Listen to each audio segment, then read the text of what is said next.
Sarah, the Duchess of York, is with us. It's always nice to have her back. No stranger to overcoming obstacles in her life, as you probably know, from weight problems to the emotional problems of her darkest days following her divorce from Prince Andrew. This week she's off to Milwaukee, Wisconsin, where in what is believed to be the first challenge of its kind, she's going to help residents of an entire county overcome their obstacles to losing weight. And she joins us now. Off to Waukesha County in Wisconsin, you are. Morning, Charlie. A third of the people there, supposedly overweight. That's about 300,000 people, I guess, in rough terms. Each of them takes off 10 pounds. That's 3 million pounds you're going to help people lose. Well, I think it's all about support, isn't it? It is a thought, isn't it? But it is about support, and Weight Watchers is really about helping people through group settings. And if you think about it, 3 million pounds, and it's all about people talking and going down to the local library or wherever they sign up, but it's about a joint group getting together saying, yes, we're going to make a difference. That's not only a whole football team, that's the whole National Football League or the English Soccer League or whatever or that you're like that. Losing in weight. But how do you do that? I mean, do you cajole them? Do you scold them? Do you plead with them? Do you lecture with them? What do you do? I think it's about education on what are the side effects of being overweight and what disease, diabetes or what other diseases stem from being obese or being overweight. I mean, it's not just about health and fitness and nutrition, it's about the whole package. The heart problems that stem from it, and various other things. And emotional problems. And emotional problems. Well, emotional problems, that was my problem. I ate to compensate for my feelings. Right. And a lot of people think, no, I'm fine, I'm all right, and then they go and eat 5 cookies, you know. It's the thing of why do you not want to look at your own problems? You wrote very frankly in Rosie's magazine about depression, about the fact that you were really down at one point. And is that equated in your mind, eating and depression and tough times? No question about it. In my case, when I had managed to make a complete nonsense of my life, whether it be financial, whether I'd gone through a divorce, I just thought I was worthless. And so what I did was I got very sad and very down, and I ate and ate and ate and got larger and larger and larger and then beat myself up even more, and it's that vicious circle. And you never think you can get off the carousel ride, but you just can, you know. You can with support, and that's what really we're saying in Waukesha County. That's a great phrase, making a nonsense of my life. I mean, it's a wonderfully light phrase, and yet it really bespeaks of very tough. I mean, it's a light phrase connected to very tough times that you were going through. Well, it's just, you know, to publicly self-humiliate yourself is something. Did you feel that way, really? Something quite huge to do, isn't it? Did you really feel that way? Oh, absolutely. It was really? Rock bottom, yeah, rock bottom. And the weight loss then brought back the self-esteem and was a critical way to reverse that? No, taking charge of my life, taking charge of my finances, taking charge of the way I was going to go forward, and actually getting forward and not sitting in a corner shaking was kind of an achievement. So, and weight was just one aspect of weight that. Was it? Weight? Well, no, weight was the symptom of how bad I was feeling. Right. And so so everyone could see I was getting larger. There must be some problem, you know. And the thing is I then dealt with all my issues, and in dealing with it, I'm sitting here today with a little more confidence. Yeah, and you're going to do that all for an entire county of people in Waukesha. Well, we can have a go, can't we? Let me ask you about something that got a lot of publicity in this country, and I'm sure in England. And I know you're very uncomfortable with questions about the royal family, but it was so publicized in this country. A journal, The Spectator in London, which is thought to have very close ties to Buckingham Palace, said that after the celebration of the Queen's 50th year in the throne in 2002, that she will go ahead and give her approval to a marriage between Prince Charles and Camilla. Your reaction to that article? I think it's rather wonderful that they were obviously in the room when all this was being discussed. Doesn't the family, though, sometimes use journals to get out just float a trial balloon, in effect? Well, the great thing is I don't do that. So whether they do it or not, I have no idea. And it would be very incorrect of me to make a judgment on that. But I always love it when they do front pages and they say, this is what's going to happen, and this is, you know, who's going to do this. But I'd love to know if they're actually sitting in the bedroom or the room or the sitting room. Well, I doubt they're in the room, but maybe they get a call from somebody who knows what's going on at the palace. But isn't in America and in politics, isn't spinning, what is spinning, Charlie? Well, spinning is getting out your point of view, trying to put your interpretation on something. So do you think there is a lot of spinning done in politics and various other places? Sure. Well, sure. But do you think this one is spun correctly? On that note, we will thank you for being here. It's good to have you here as always. Charlie. Thanks very much. Thank you very much. It is now 48 minutes after 8. More from Fashion Week in just a moment. Stay with us.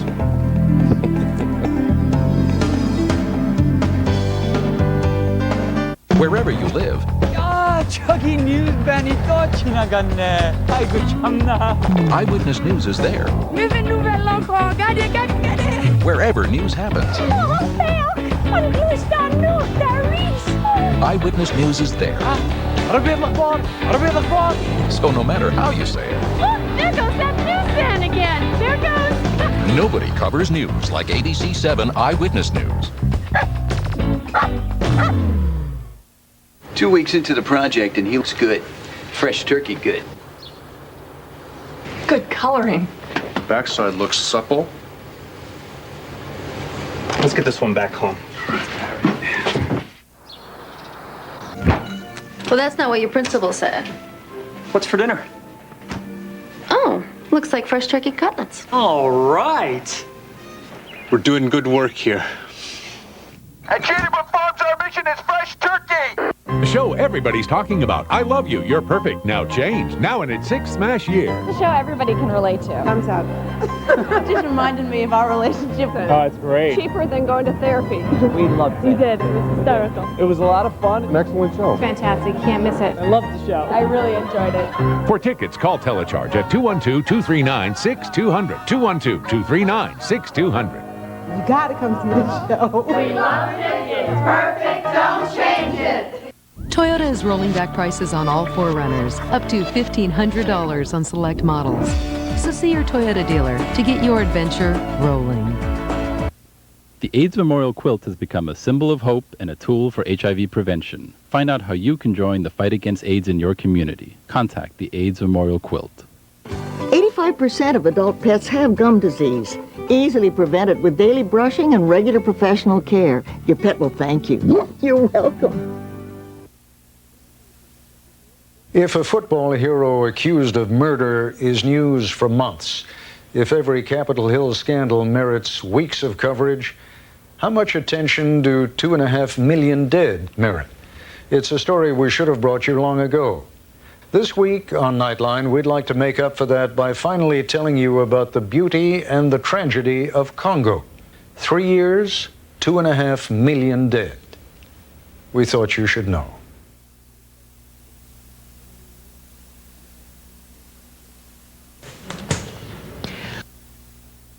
This has been an ABC7 Eyewitness News special report. Good evening, everyone, or good morning, actually. We have breaking news. This out of downtown Manhattan. A plane has allegedly crashed into the World Trade Center. You're looking at live pictures right now from News Chopper 7. A plane has crashed into the side of the World Trade Center. Details at this hour, very sketchy. At 8:51, that is the time right now, just a few moments ago, allegedly a plane has crashed into the World Trade Center. We don't have any reports of what type of plane, what perhaps the carrier was, how many injuries are there right now. Police and fire units are being dispatched to the scene as we speak. Again, very little known. We are taking live pictures. You're looking at it before fire and police personnel have even arrived at the scene. The smoke, as you can see, billowing over Manhattan. The World Trade Center, of course, the scene of a bombing several years back, of course, that made news. And when this first came up, folks thought that might have been what happened. But again, we're being told right now that a plane has crashed into the side of the World Trade Center.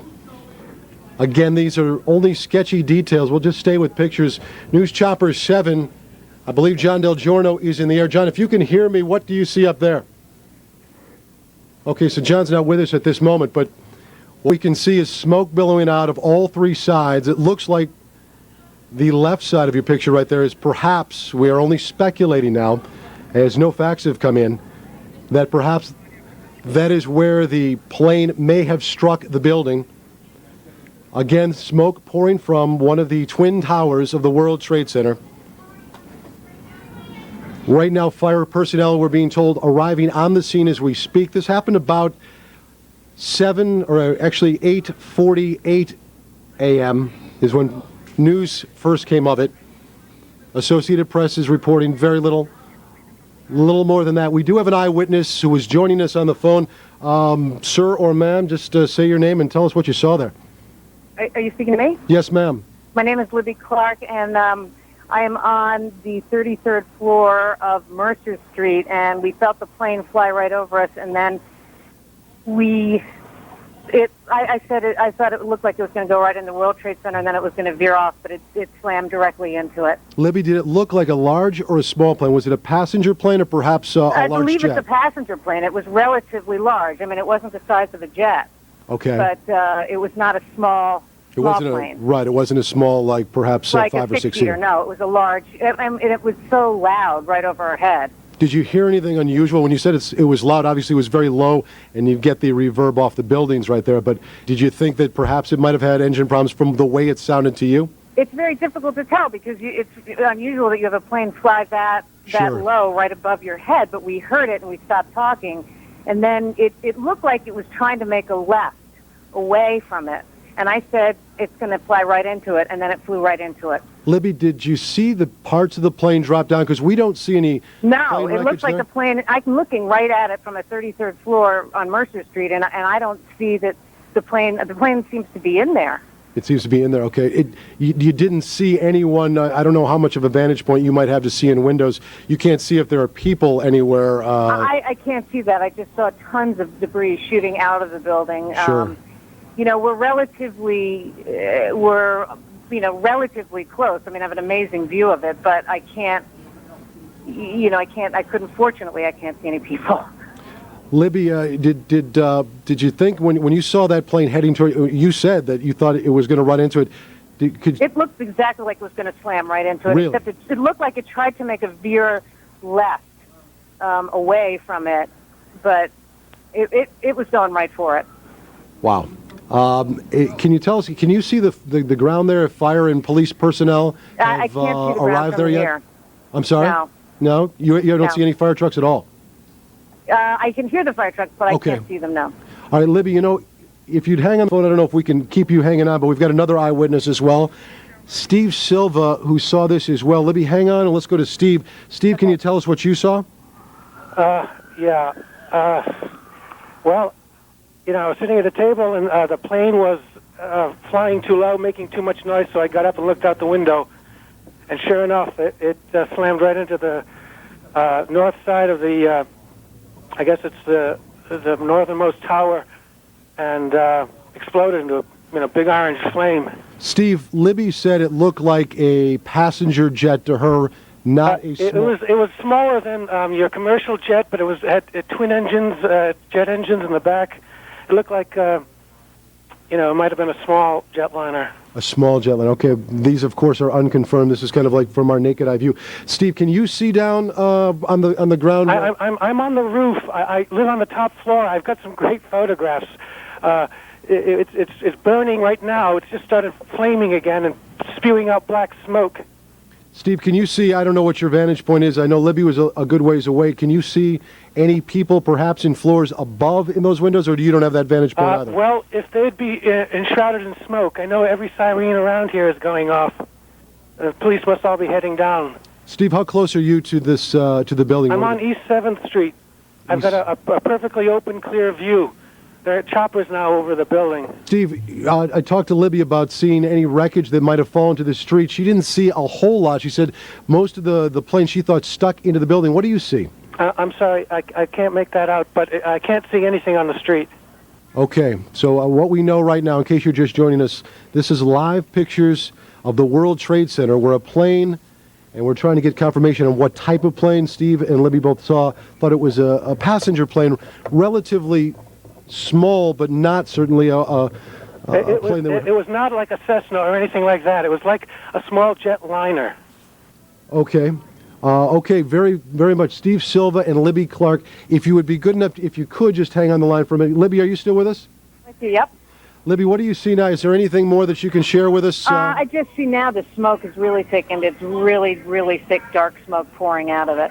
And you're looking at pictures right now. Libby, I'll put you on pause here for just a moment. Pieces of the World Trade Center coming down, small pieces, or what would look like small pieces as we look at it from Newscopter 7.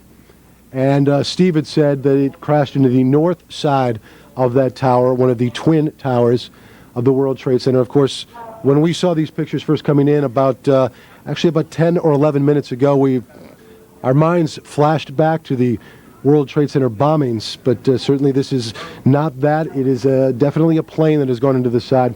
Libby, anything more that you can see from your vantage point? No, I mean, now I just see the helicopters, and the smoke is just getting thicker and thicker, and it's devastating. You're looking at a picture now over Central Park, looking back at the Twin Towers. The smoke looming, of course, over Manhattan. There's one of those helicopters. One of our newscopters is up there as well, John DelGiorno. Earlier, we did not have John's audio. Do we have John now? No, we still don't have John. As soon as we get John on the phone, we will go to John, who has obviously a bird's eye view, as you can see right now, from Newscopter 7. Smoke again billowing. We have no reports of injuries. Fire and police personnel arrived on the scene. They are at the scene right now. Very difficult, of course, to put a fire like this out, I would imagine, because you can't really knock it down from below, and certainly knocking it down from above at this point, if the entire upper floors there are encased in flames, would be difficult. Steve, are you still with us? Yes.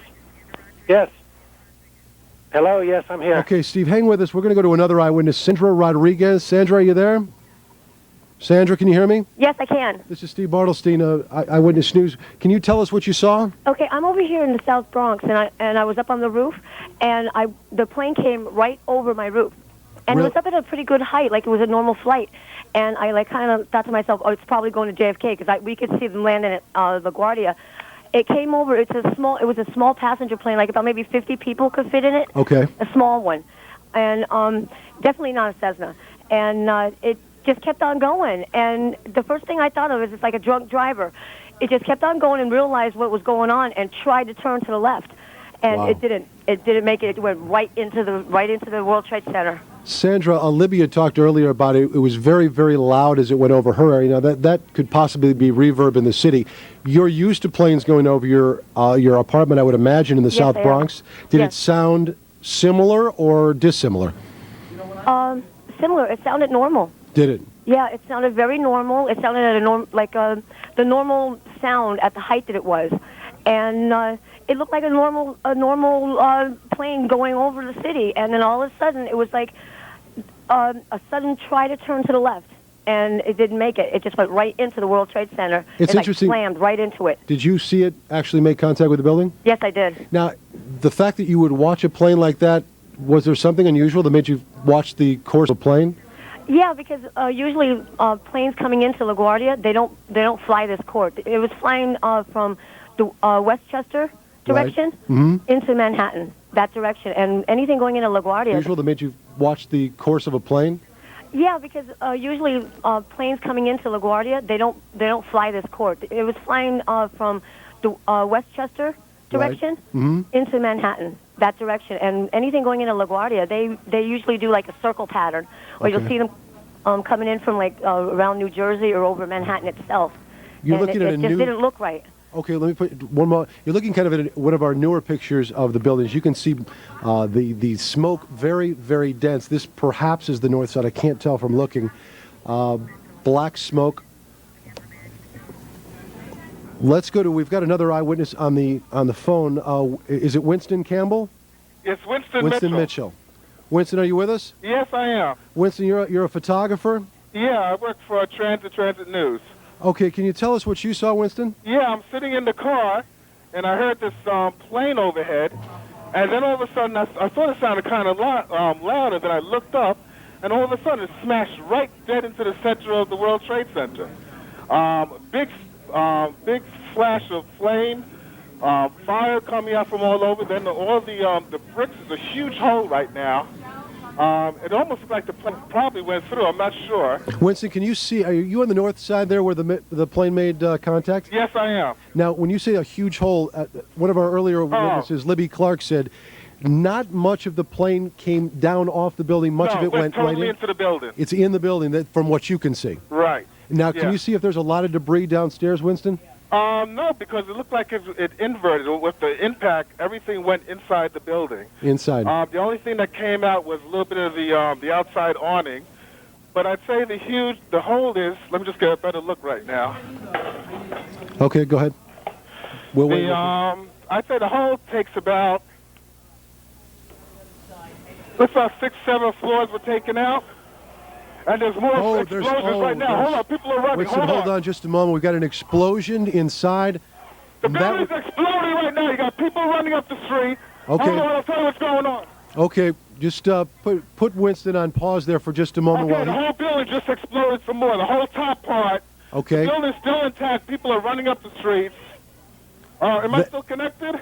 Winston, this would support probably what Libby and you both said, that perhaps the fuselage was in the building that would cause a second explosion such as that. Well, that's what just happened then.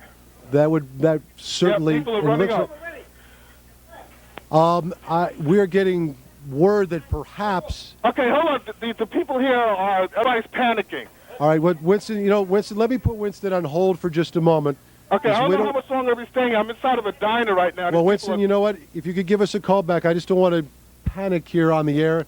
Let's just take some of our pictures from News Chopper 7. Now, one of our producers said perhaps a second plane was involved, and let's not even speculate to that point, but at least put it out there that perhaps that may have happened.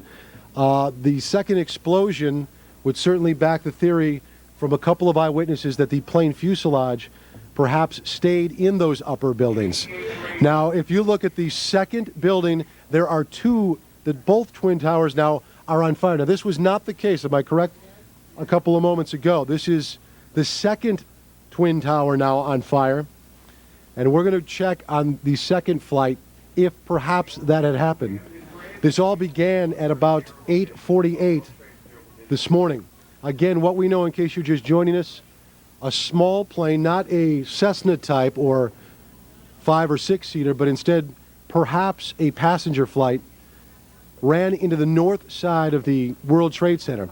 As you can see, the second explosion that you're looking at now in the second twin tower, it has spread much debris, much more debris than the first explosion or the first accident. Is Winston still on the line with us? Okay, he's not there, but do we have, I'll just talk to my producer, do we have an eyewitness that perhaps sees better than we do from these pictures? Again, you can see that there is debris falling off. Okay, we actually have an Eyewitness News reporter, Dr. Jay Adlersberg, who was downtown at the time, and he is on the phone with us live. Dr. Jay, what can you tell us? Hello, Steve. I'm actually uptown at 86th and Riverside. I can see the World Trade Center from about half the building up to the top. And about 5 minutes ago, as I was watching the smoke, a small plane, it looked like a propeller plane, came in from the west, and about 20 or 25 stories below the top of the center, it disappeared for a second and then exploded behind a water tower, so I couldn't tell whether it hit the building or not, but it was very visible that a plane had come in at a low altitude and appeared to crash into the World Trade Center. Dr. J, we're going to take a look at videotape just moments ago of the second plane hitting the World Trade Center. That is spectacular pictures. I don't know if you could see the plane, and that too was a passenger plane, if perhaps some type of navigating system or some type of electronics would have put two planes into the World Trade Center within, it looks like, about 18 minutes of each other. You want to go to? We have another copy. There is the second plane, another passenger plane hitting the World Trade Center. These pictures are frightening indeed. These are just minutes between each other. So naturally, you will guess and you will speculate and perhaps ask the question, if some type of navigating equipment is awry, that two commuter planes would run into the World Trade Centers at the same time. Our director, you're speaking in my ear at this point. You are looking at live pictures right now of the World Trade Centers. Again, we now have two passenger planes within 18 minutes of each other smashing into the World Trade Centers. Dr. J, are you still with us on the phone? I'm still with you, Steve. Dr. J, this is just frightening pictures indeed, and I would assume, or you would naturally think, that when there is a tragedy such as this, you would even avert that area even more. it certainly makes you scratch your head as to what could have happened here. I've seen this area, Steve, every day for the last 2 years. I've never seen either a passenger plane, a helicopter, or a large jet approach the World Trade Center at that level. This strikes me as being very strange. This is strange indeed. Again, if you are just joining us at 8:48 or thereabouts, we don't have a confirmed time, a small jet, we don't know, some eyewitnesses pegged it up 50, 60-seater, smashed into the World Trade Center. Then 18 minutes after that, a second plane, as you could see, perhaps about the same size, it definitely was a commute-type plane, commercial flight, has smashed into the other Twin Tower.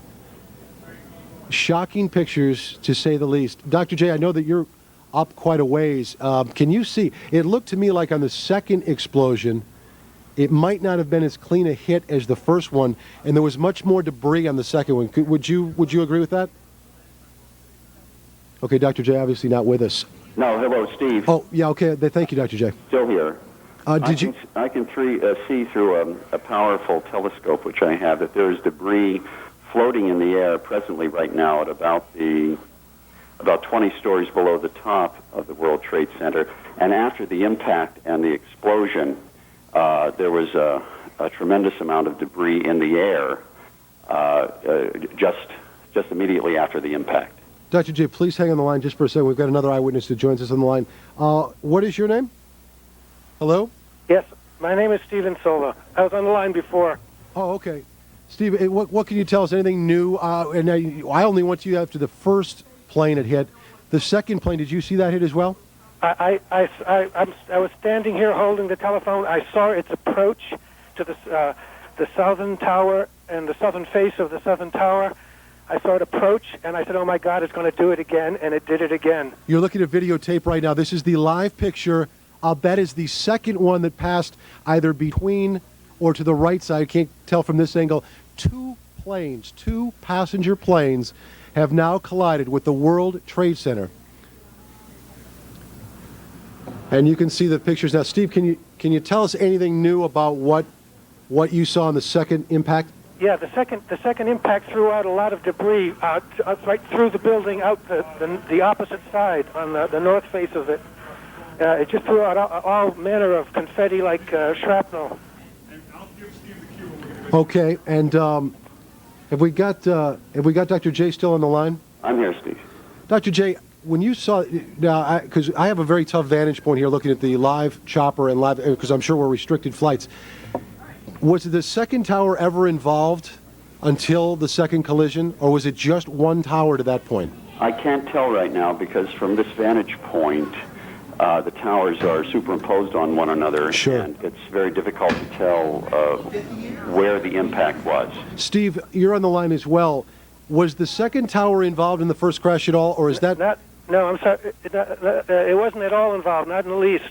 Not in the least. So, I mean, I would pray that folks got out of the second tower just with impending smoke and danger.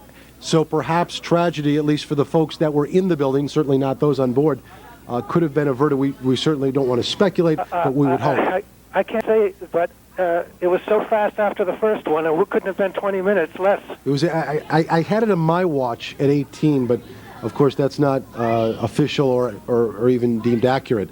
It's 9:12 right now. The first plane on my watch made contact at 8:48 in the morning. That was about 24 minutes ago. Within the first crash, 18 minutes later, a second plane went in, and I would imagine we certainly don't want to speculate at this point, but questions immediately arise as to some type of navigational material or electronics that perhaps went awry that would cause two planes within 18 minutes. This is war. There's no question about it. These are deliberate attacks. Well, let's certainly not go there. It's 9:12. We don't know anything more than what we can see right now. Those are flames. Those are smoke. Both twin towers engulfed at the top. One fuselage we thought had exploded after sticking inside one of the twin towers. Then we come to find out after looking at videotape that you have seen here several times that a second plane has hit the other twin tower. Both Twin Towers in New York City, right now, fully engulfed from the top floors up, smoke looming. I would certainly hope at some time, folks, we can go to John DelGiorno, because John knows a lot about flight.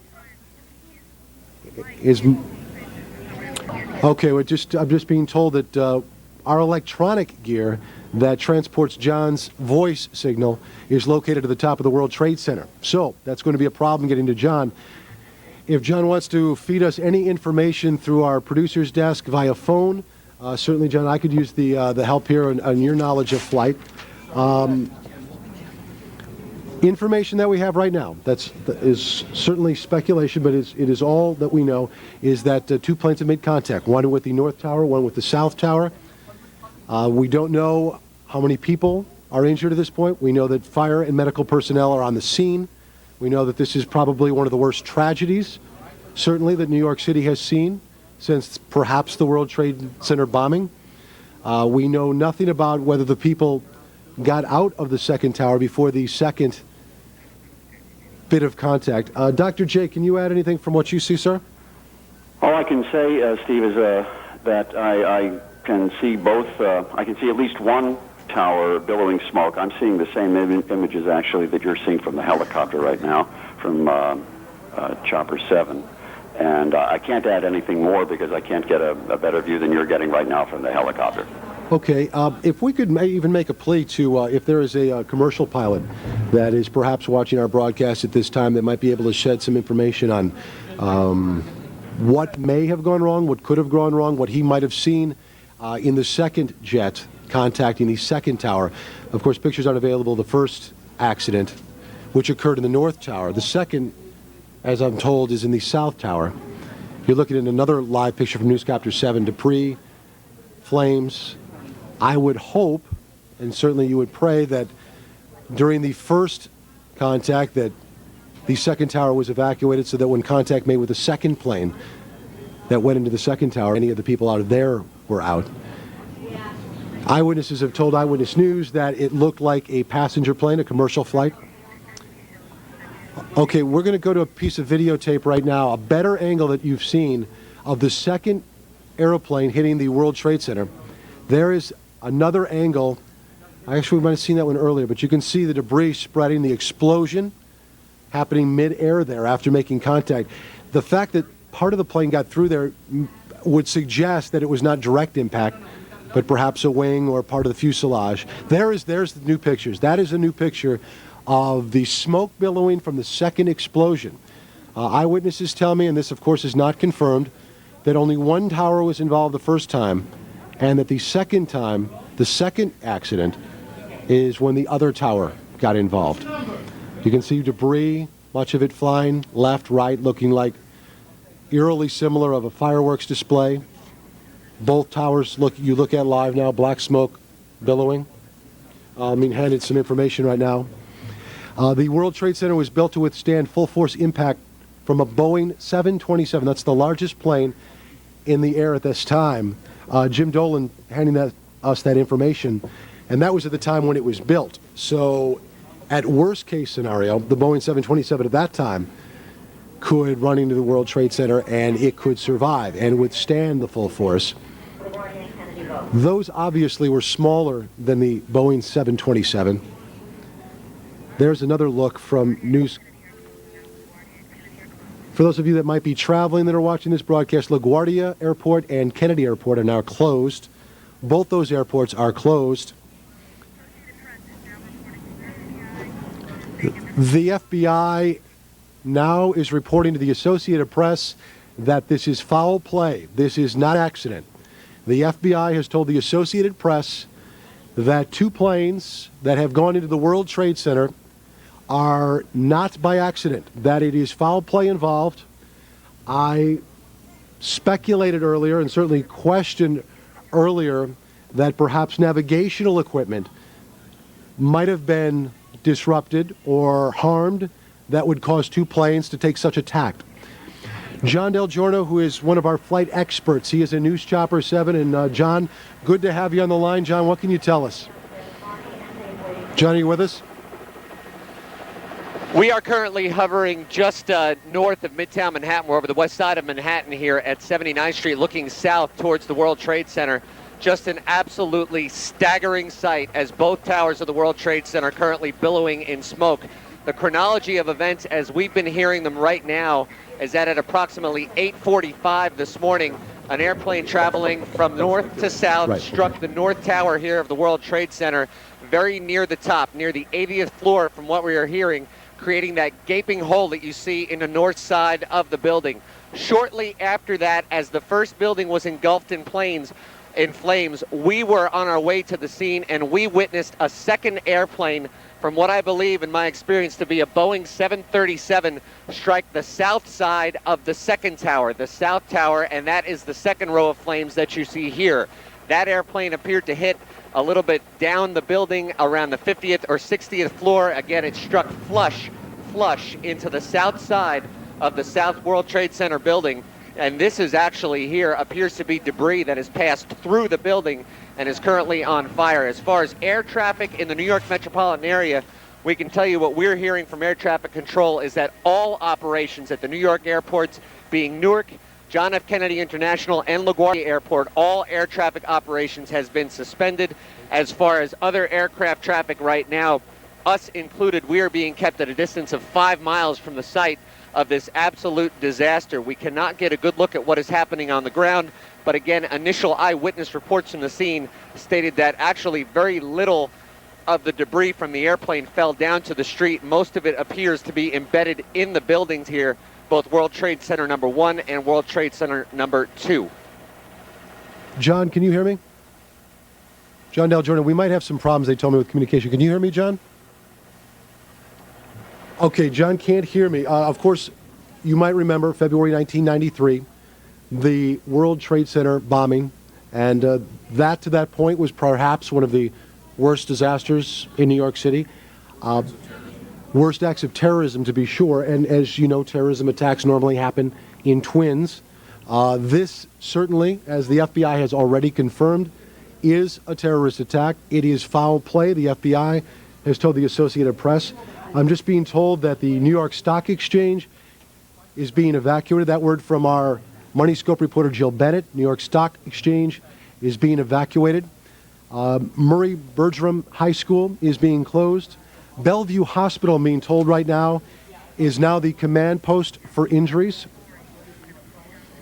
Bellevue Hospital is the command post, that's all we know right now, to handle injuries, to handle the triage. LaGuardia, Kennedy airports have been closed. I have not heard a word on Newark Airport. 8:45 is the time of the first accident. We had it about within 3 minutes, and then that would make it 21 minutes later. A second plane, as John said, with his flight experience, a Boeing 737 striking the South Tower. The other, of course, the North Tower. Information being handed to me right now. If you pause just for a moment. A senior government official speaking on condition of anonymity said the agency right now, the FBI, is pursuing reports that one or both of the planes were hijacked. These planes were hijacked and that the crashes may have been the result of a suicide mission. The source stressed that the reports are preliminary and officials do not know the cause of the crashes.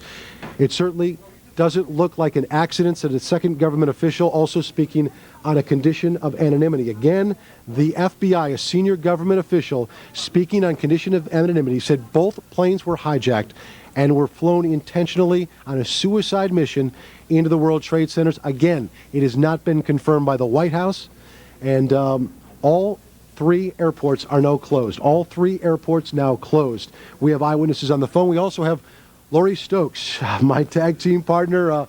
Lori, why don't you give me a break right here and bring us up to date with anything that you might know, and I'll be down there in a moment. All right, to reiterate, Steve, and also to just recap and to add some more information, as we've heard some witness accounts as this happened at 8:45. One eyewitness saying that they noticed that they saw one plane that was listing back and forth from wingtip to wingtip shortly before it apparently did crash into the north side of building number 1. And then, as John DelGiorno just talked about a few minutes ago, from his eye and his expertise, being able to tell that it was a Boeing 737 was apparently the second aircraft that went into the second tower on the south side.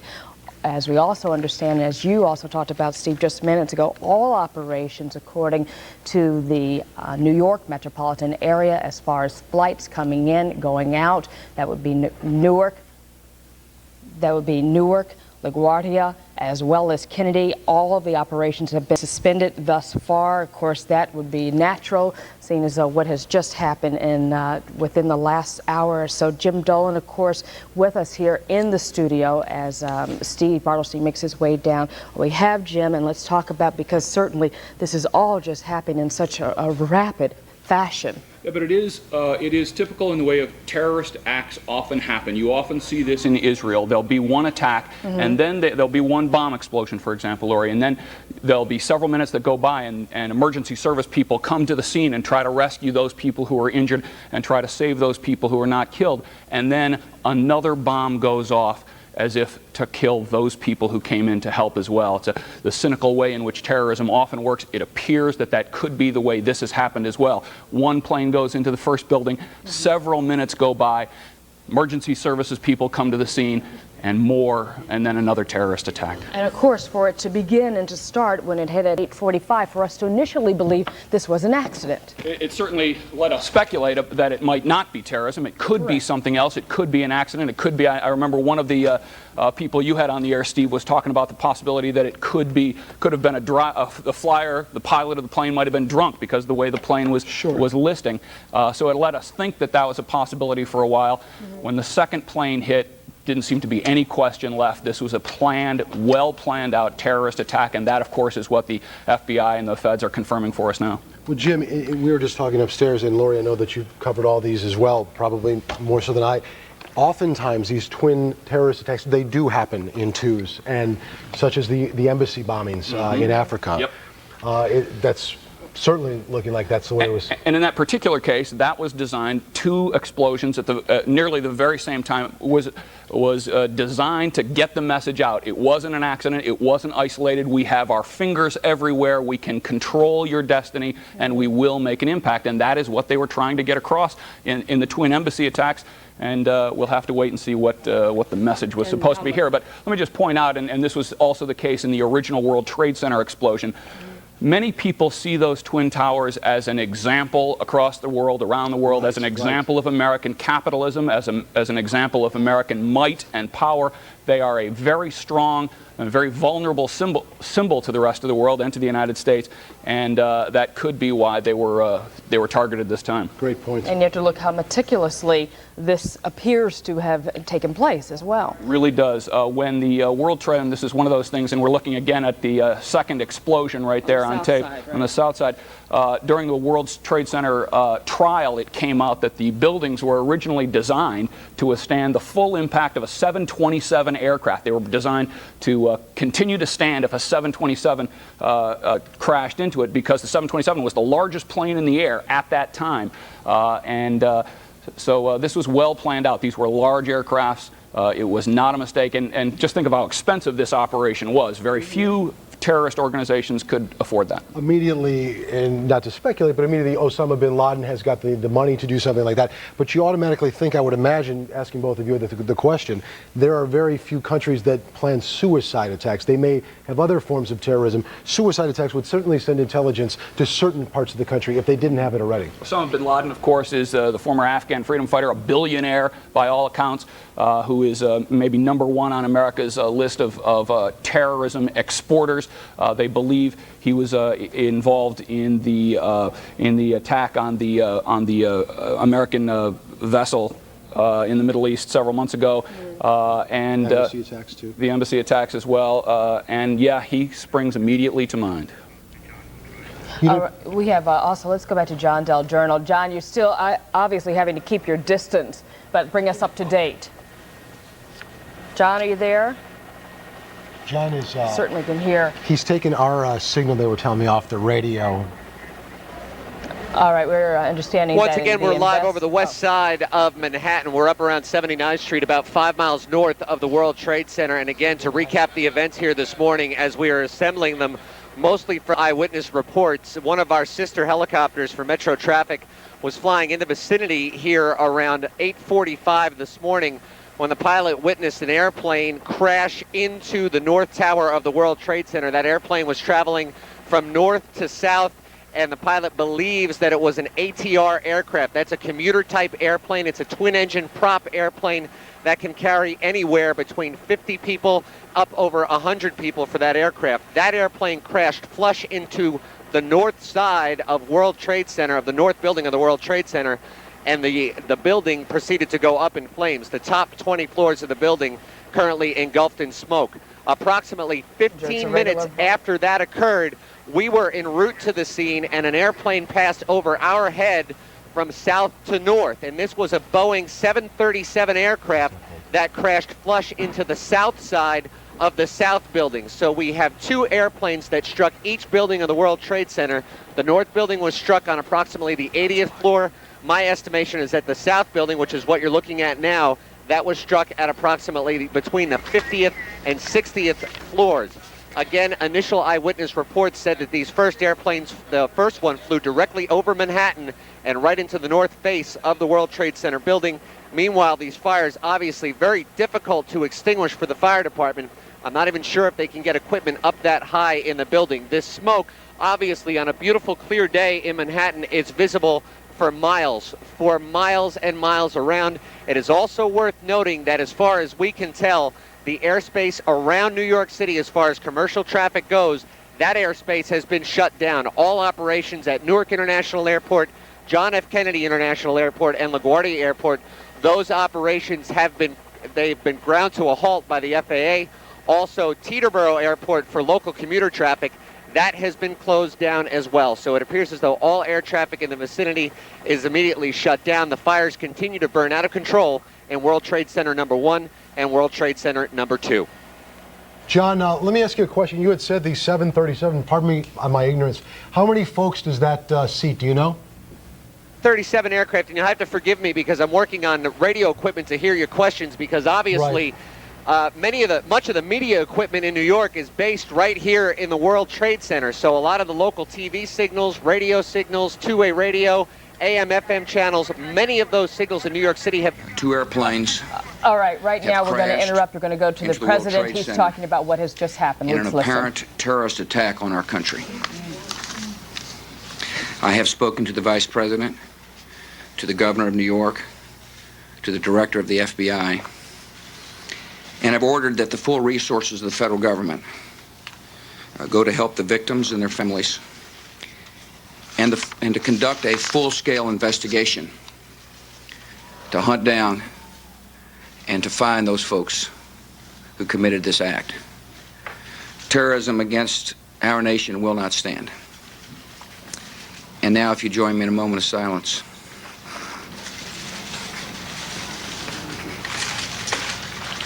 May God bless the victims, their families, and America. Thank you very much.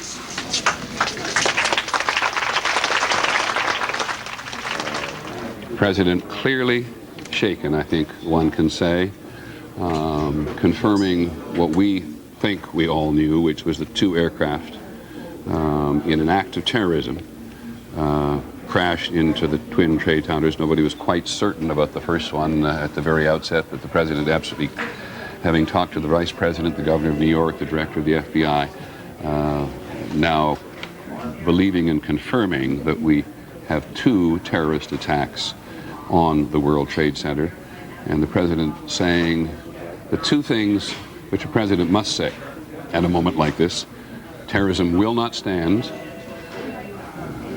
which is an important thing for him to say, but not always necessarily effective, and God bless the victims and their families. John Miller, what are you picking up? All right, we're just listening to Peter Jennings, ABC newsman, talking about what the President of the United States just said, as he not only, of course, asked for a moment of silence, as we have yet to get any casualties in this matter, with two explosions caused by planes going into both towers of the World Trade Center. But the President did talk about that the government will produce all resources that it has in order to not only comfort the victims, should there be obviously some, also, but to get down to the matter of this and those who perhaps, if indeed this was an act of terrorism, who caused this. On the phone, we have an eyewitness, is that correct? Yeah, Jim Gartenberg joins us. He was on the 86th floor of, I'm not sure which tower. Was it the north or south, Jim? It's the World Trade Center 1, and it's not was. I am here, and I'm stuck right now. Now, are you above, Jim, or below? I have no idea. I have no idea where the plane hit. It's my understanding that it's a plane. Jim, there are two planes. One went into one tower, one went into the other tower. What do you see around you? I mean, are you in smoke? Are you in fire? I mean, the first thing that I want to make clear is that I'm stuck on the 86th floor. A fire door has trapped us.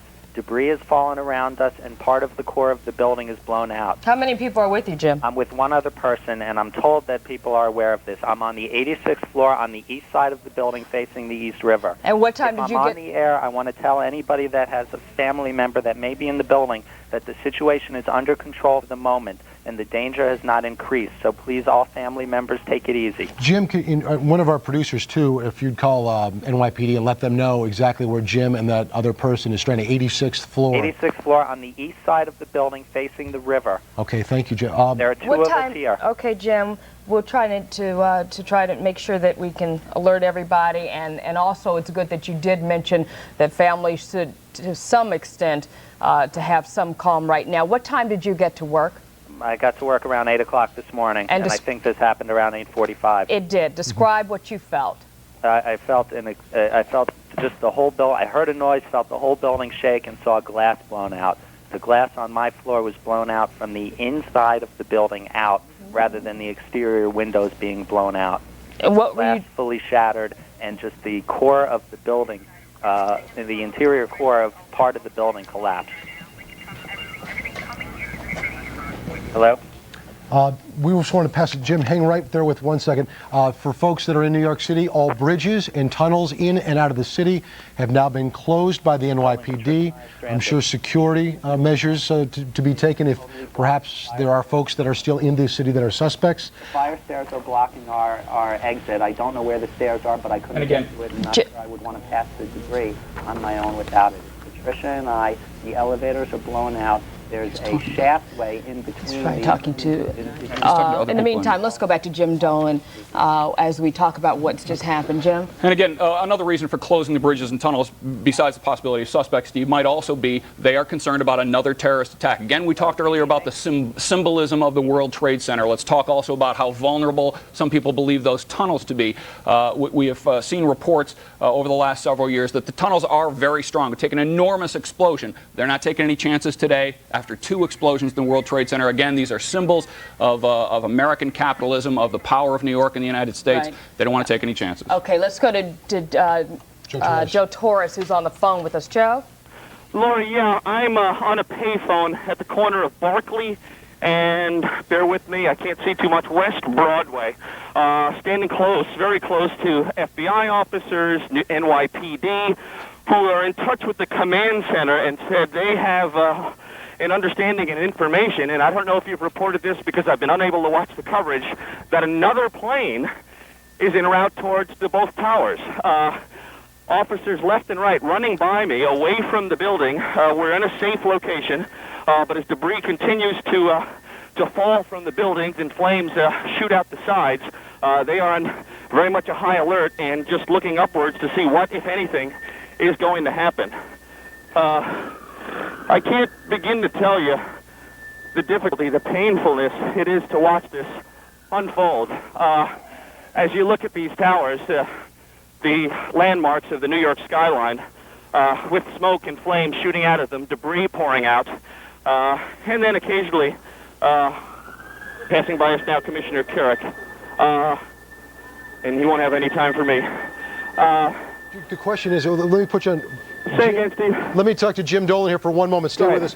Jim, if a third plane is indeed, and this is certainly speculation, on its way, what would be the plan of attack? Would you take that plane out before it got to that point? They're making those decisions as they go. There may not be another a plan in place for this kind of a situation. The question may be, what's its target? What is its target? Is it going for the World Trade Center again, or is there some other building? Joe, what I'm curious about, Joe, are you with us?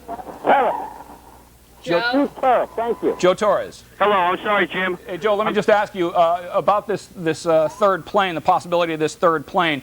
Have they spotted this plane? Do we know? Listen to video. Sorry, Glenn. Sorry, Jim. That's okay.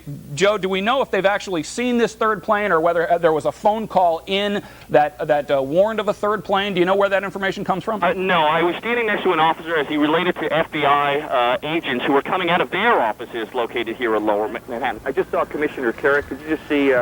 Well, I'm sure there's no question that if they have information that there is a third plane, they are taking every precaution possible. And I would not want to be a plane in this coverage area, in this area right now, flying in a place they should not be flying. And then comes too the reports of one possibly being hijacked, and whether or not someone could be in that third. Joe.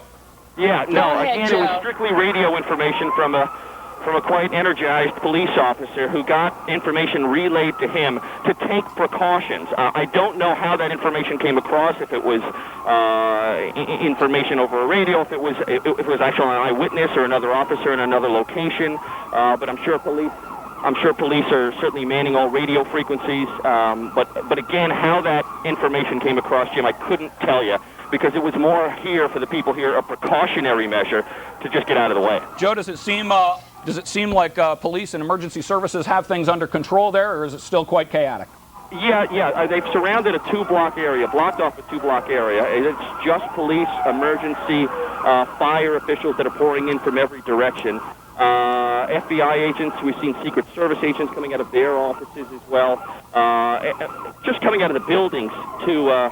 because they've been instructed to do so, because they don't know what's going to happen next. Any chance? So yeah, I think the surrounding blocks around World Trade seem to be blocked off, and I only see emergency personnel. But nonetheless, they have as many questions as we do. But what about just people that are in the area around you, Joe? People who are coming out of buildings. Have you been able to talk with them at all?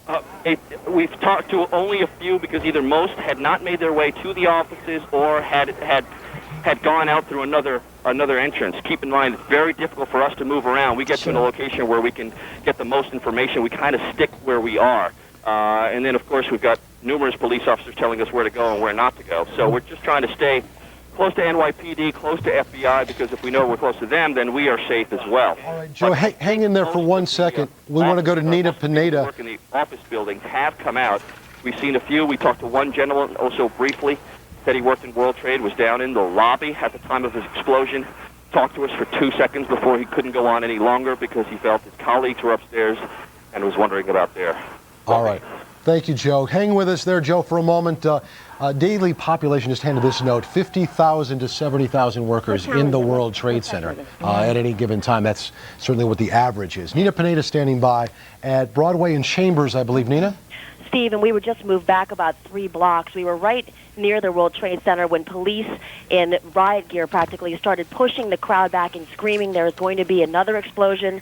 They were having reports that there was another plane in the air. It was truly a scene of chaos and panic as they tried to move the crowds back. People have been crying in the streets. There are no phone services down here. People cannot use their cell phones. They can't use their walkie-talkies. There's lines about 20 people long trying to use the telephone to reach loved ones. Some people are trying to reach loved ones that worked in the World Trade, but right now we have people crouching behind cars, police trying desperately to move the crowd back. They moved the crowd back quickly, about 4 or 5 blocks, screaming that there was going to be another explosion. Right now they say their concern is that another plane was in the air. That's what they were being told here on the ground, or that pieces of the World Trade Center were going to begin falling. And from what we see, we are seeing big chunks of the building fall to the ground, and also some horrible, horrible, and terrifying witness accounts from people here that saw bodies falling from the building. They said that one gentleman said he saw 4 or 5 bodies falling from the top stories of the World Trade Center, and several people that gave us witness accounts were crying their eyes out, saying it's been terrifying to see the first one, and then they were all watching and saw the second plane impact the second tower.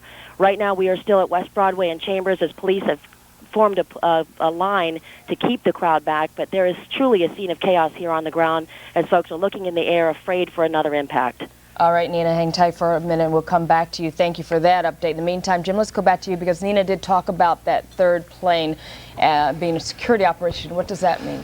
I'm sorry, I was trying to get information about the cause of this crash, and what we are hearing right now, excuse me, Lori, for not answering your question, okay. let me get right to this. Jim, let me just, we just got word from the first plane. It was hijacked from Boston. That's what you were asking before. I was. So the first plane is hijacked from Boston. And also we want to point out that that third plane that we have talked about was apparently not, it was a security vehicle, it was an airplane vehicle. Let me just tell you real quickly, you know what? I'm going to interrupt you. We're going to go to ABC Network right now for the very latest. Let's listen. We did not hear it. In fact, we were trying to figure out from the White House what security precautions they were taking around the White House in the wake of the apparent attacks on the World Trade Center. And we suddenly just saw the smoke rising from behind the old executive office building. We have people on their way there now, but it's like nothing I've ever seen. I mean, we've never seen that kind of smoke coming from anything that would ordinarily occur here. I must also tell you, Claire, I think if you think about what's behind the EOB there, you're really down in pretty open area. It doesn't look like a place where a building would be on fire. No, that's right, although there are a number of buildings just behind the old executive office building on G Street that could potentially be on fire, but nothing you would necessarily think of as a target. Apparently, we're also Claire, let me interrupt you for a second. We now have fire confirmed at the Pentagon. John McCarthy at the Pentagon can hear me. John, please get in touch immediately if you can and brief us in there. John McCarthy has actually been evacuated from the Pentagon, and parts of the Pentagon are indeed being evacuated. We want to hold our breath here, it just seems to me, for a second, and not get into a mode that the country is under attack. But we now have 2 attacks on the Twin Trade Tower Center. U.S. buildings, city buildings completely evacuated in New York City.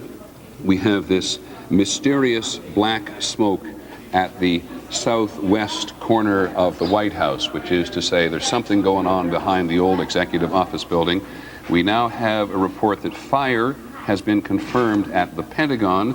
ABC's John McCarthy, our Pentagon correspondent, who's been plugging in as quickly to the intelligence and counterintelligence units there this morning, has been temporarily evacuated.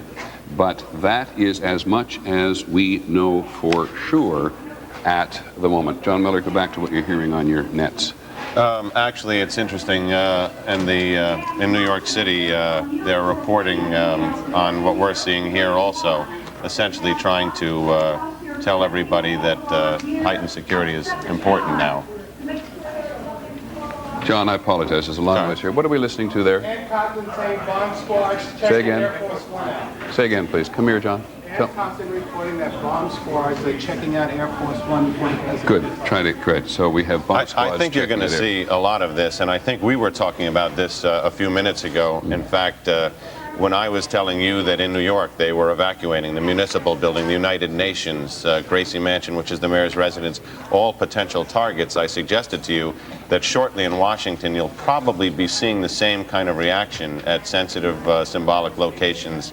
And apparently that's become more than a concern, but perhaps a reality. Okay, we do know, or at least the Associated Press is now reporting, that an aircraft crashed near the Pentagon, and the West Wing of the White House, as Claire Shipman told us, was evacuated amid these threats of terrorism. I guess first of all, let me go to another eyewitness. ABC's Bill Blakemore, one of our senior reporters, has been an eyewitness to the New York incident. Bill, you on the phone? Yes, I am, Peter. Go ahead. I'm down at 12th Street. It looks like we're more than a mile north of this very surrealistic site, and business has completely come to a stop here. Looks like throughout lower Manhattan, people standing in the streets, cell phones aren't working. A few of these phone booths, such as I'm talking to you from now, are working. One man, just shaking his head, said to me a few moments ago, I was supposed to be at a meeting in the building at 10:30 this morning, and then I saw the second plane hit the tower in this flash of light. There's a complete cessation of regular life. There's one delivery man standing here looking like he doesn't know where to go with this stack of beer crates. So all of lower Manhattan is just standing in the streets on this sunny morning looking at this unrealistic sight in front of us, this gray smoke coming out of the trade center. Okay, Bill, talk to as many people as you can. Call us back when you can. Let's return to Washington visually at the moment. Just take a look at that picture. That smoke behind the executive office building, which is right next to the White House, we now believe is from a fire in the courtyard of the Pentagon, or at least where an aircraft appears to have crashed in the general vicinity of the Pentagon. And now the Pentagon is southwest from the White House across the Potomac River, and what we think we may be seeing there, emphasis on think, is smoke in the distance rather than immediately behind the Pentagon. Precautions being taken everywhere. The U.S. Capitol is now being evacuated as a precautionary measure. The U.S. Treasury, according to at least one eyewitness, is being evacuated as a precautionary measure. And there was an explosion outside the Pentagon. And that's an issue of eyewitnesses from both inside and from outside, but we're not quite sure what we're looking at. And we are looking now at Air Force One. We've just been told by ABC's Ann Compton that there's been a serious investigation now, or serious check of Air Force One before the president, who's been in Florida, gets on it and flies back to Washington. All of this, of course, adds to the tension, adds to the fear, but all of it makes absolute common sense. And there is no aircraft in the world, to the best of my knowledge, which is given as intense security as Air Force One, which is what any aircraft the president flies on is designated, of course, wherever it is in the world. And today it's been at Sarasota in Florida. I want to get somebody to fix some monitors here for me, please. I want this monitor in front of me here to look like that monitor, so I know what I'm looking at. Right. Welcome back to our coverage of the bombing, certainly right here the terrorism attacks with two planes heading into the World Trade Center. Mm-hmm. The West Wing of the White House, I've just told, was just been evacuated just now, so that brings us up to date. And Jim Dolan, you started to talk about what this also after a plane going into the Pentagon, right.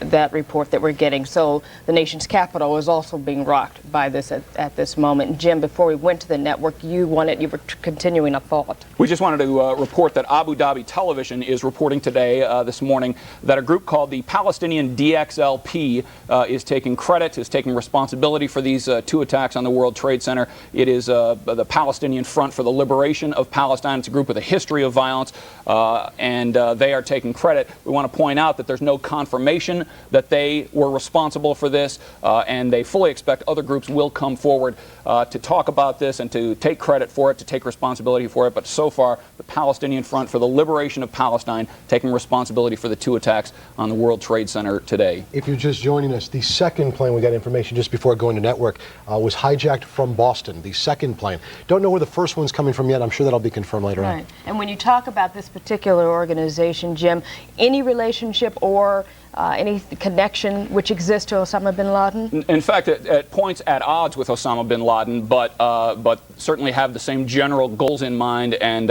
certainly neither one of them any friends to the United States. But also in the past we have heard that Osama bin Laden's organization was much more well financed, much more well organized. It appears that this group has proven that to be untrue. And of course, this day started off where our top story was this being primary day. Right. That was what everyone was talking about. So many hotly contested campaigns going on, races going on, particularly deciding who will be the front runners for the mayoral. But now Dave Evans is joining us with word of things may be shifting on that front. I just got off the phone with some executives at the Board of Elections downtown. They are considering right now, and they're researching whether this can be done, whether the primary vote can be canceled. It is certainly no decision has been made, and voting continues as we speak right now, but they're looking at whether this can be done. In the general election, there is a provision under the city's law that a vote can be canceled. Under the general election, of course, what we're talking about is November, the main vote in November. Mm-hmm. You can go ahead and cancel that under city law if there is a fire, if there is a flood. It even says if there is an act of sabotage. So there is that provision within the city law under the general election. So what they're looking at right now is whether that law for the general election can be applied to right now to the primary vote. So So that's what they're looking at right now. They've had to go ahead and close 6 different precincts at the Financial Center, which is just a few blocks away from the World Trade Center. So there is the concern that a lot of people can't even vote now because their precincts are simply closed because of the evacuation of a lot of buildings downtown. We just so, let me pause just for a moment. Go ahead. Every airport in the United States has now been closed. Every airport in the U.S. has been closed. Along with in New York, the LIRR, subways, Metro North are all shut down. No service into or out of the city, and of course the tunnels into the city are closed as well. And bridges as well. Any possible vessel that could be used as another means of some type of terrorist act. Not only means, but as a target. They want to make sure that everybody is locked down for the time being to make sure everything is safe. Obviously, the tunnels, again, we keep talking about the symbolism, but the subway tunnels, again, another symbol of New York. And they want to make sure all of those are safe.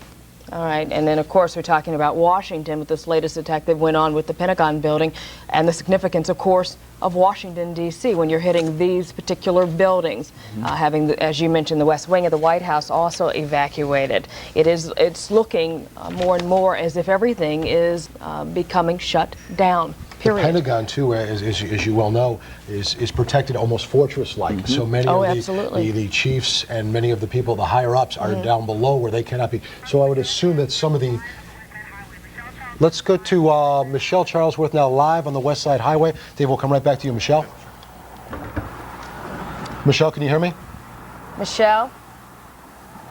We'll come back to her in a minute. Okay. All right, Dave, why don't you go ahead and finish some of your thoughts. What time are they supposed to have this meeting? Are they discussing now? They're discussing it right now as we speak.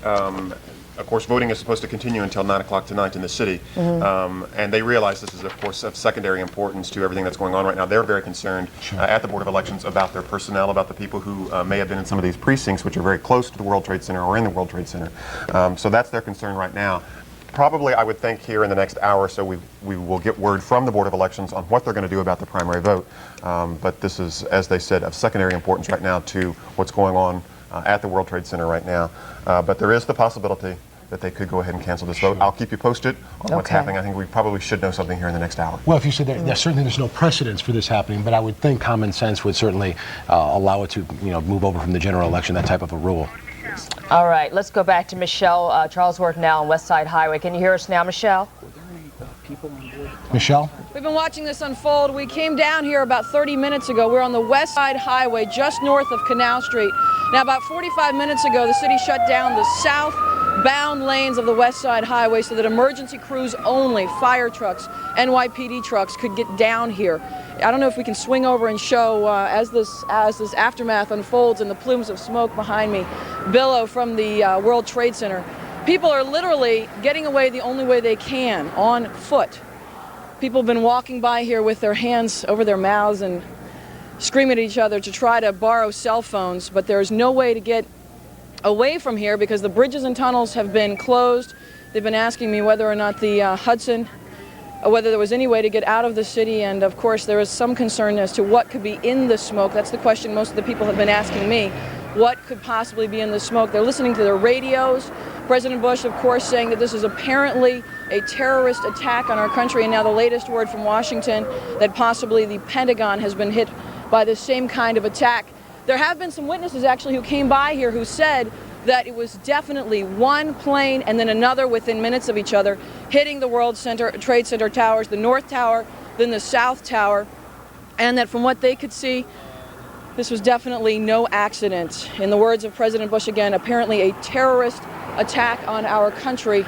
And I don't know if we can show more and more ambulances moving all the way down the south side of the West Side Highway. This has been closed now for about an hour. Of course, this whole thing unfolding about an hour ago, not even an hour ago.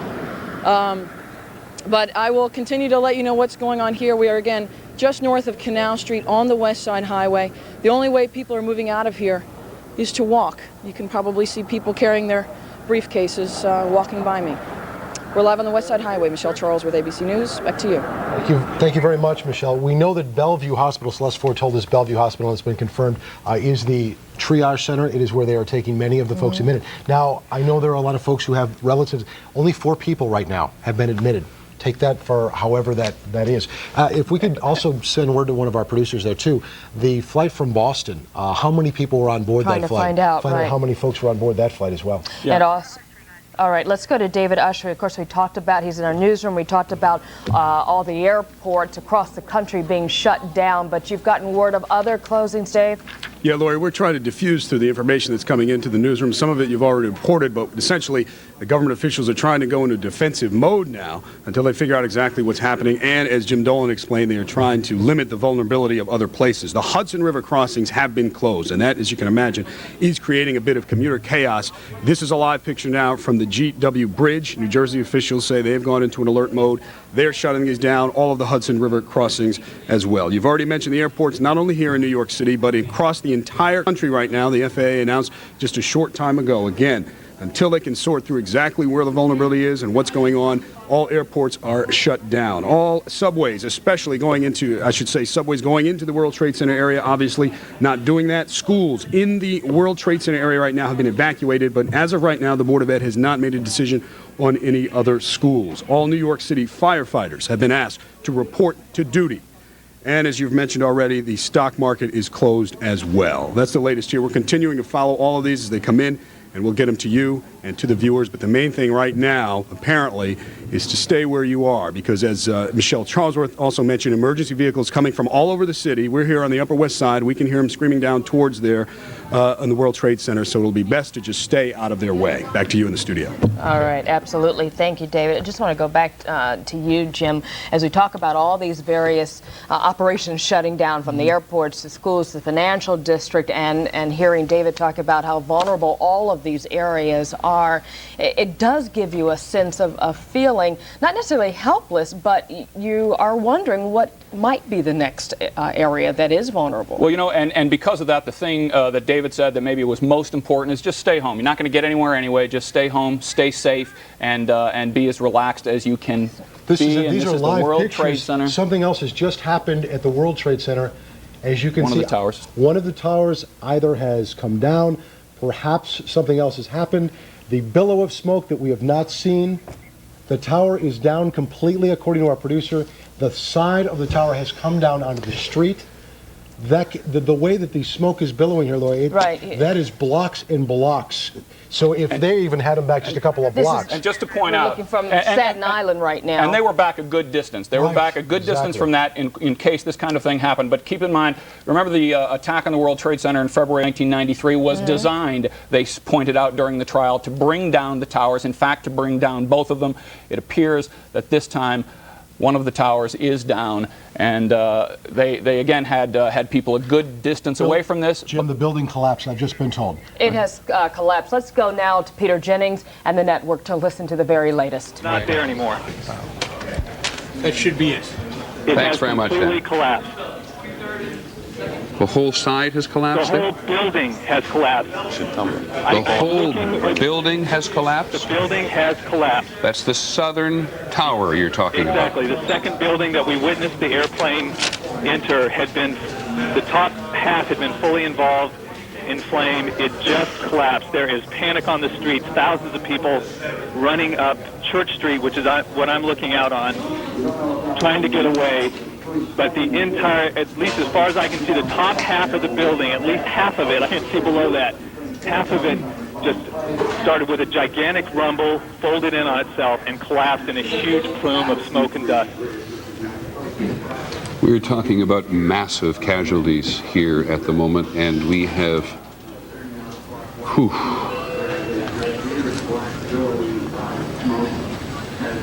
that is extraordinary. There is panic on the streets. There are people screaming and running from the site. The gigantic plume of smoke has reached me, and I'm probably a quarter of a mile north of there. Peter.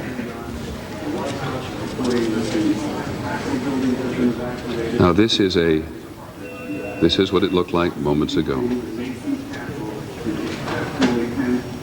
My God.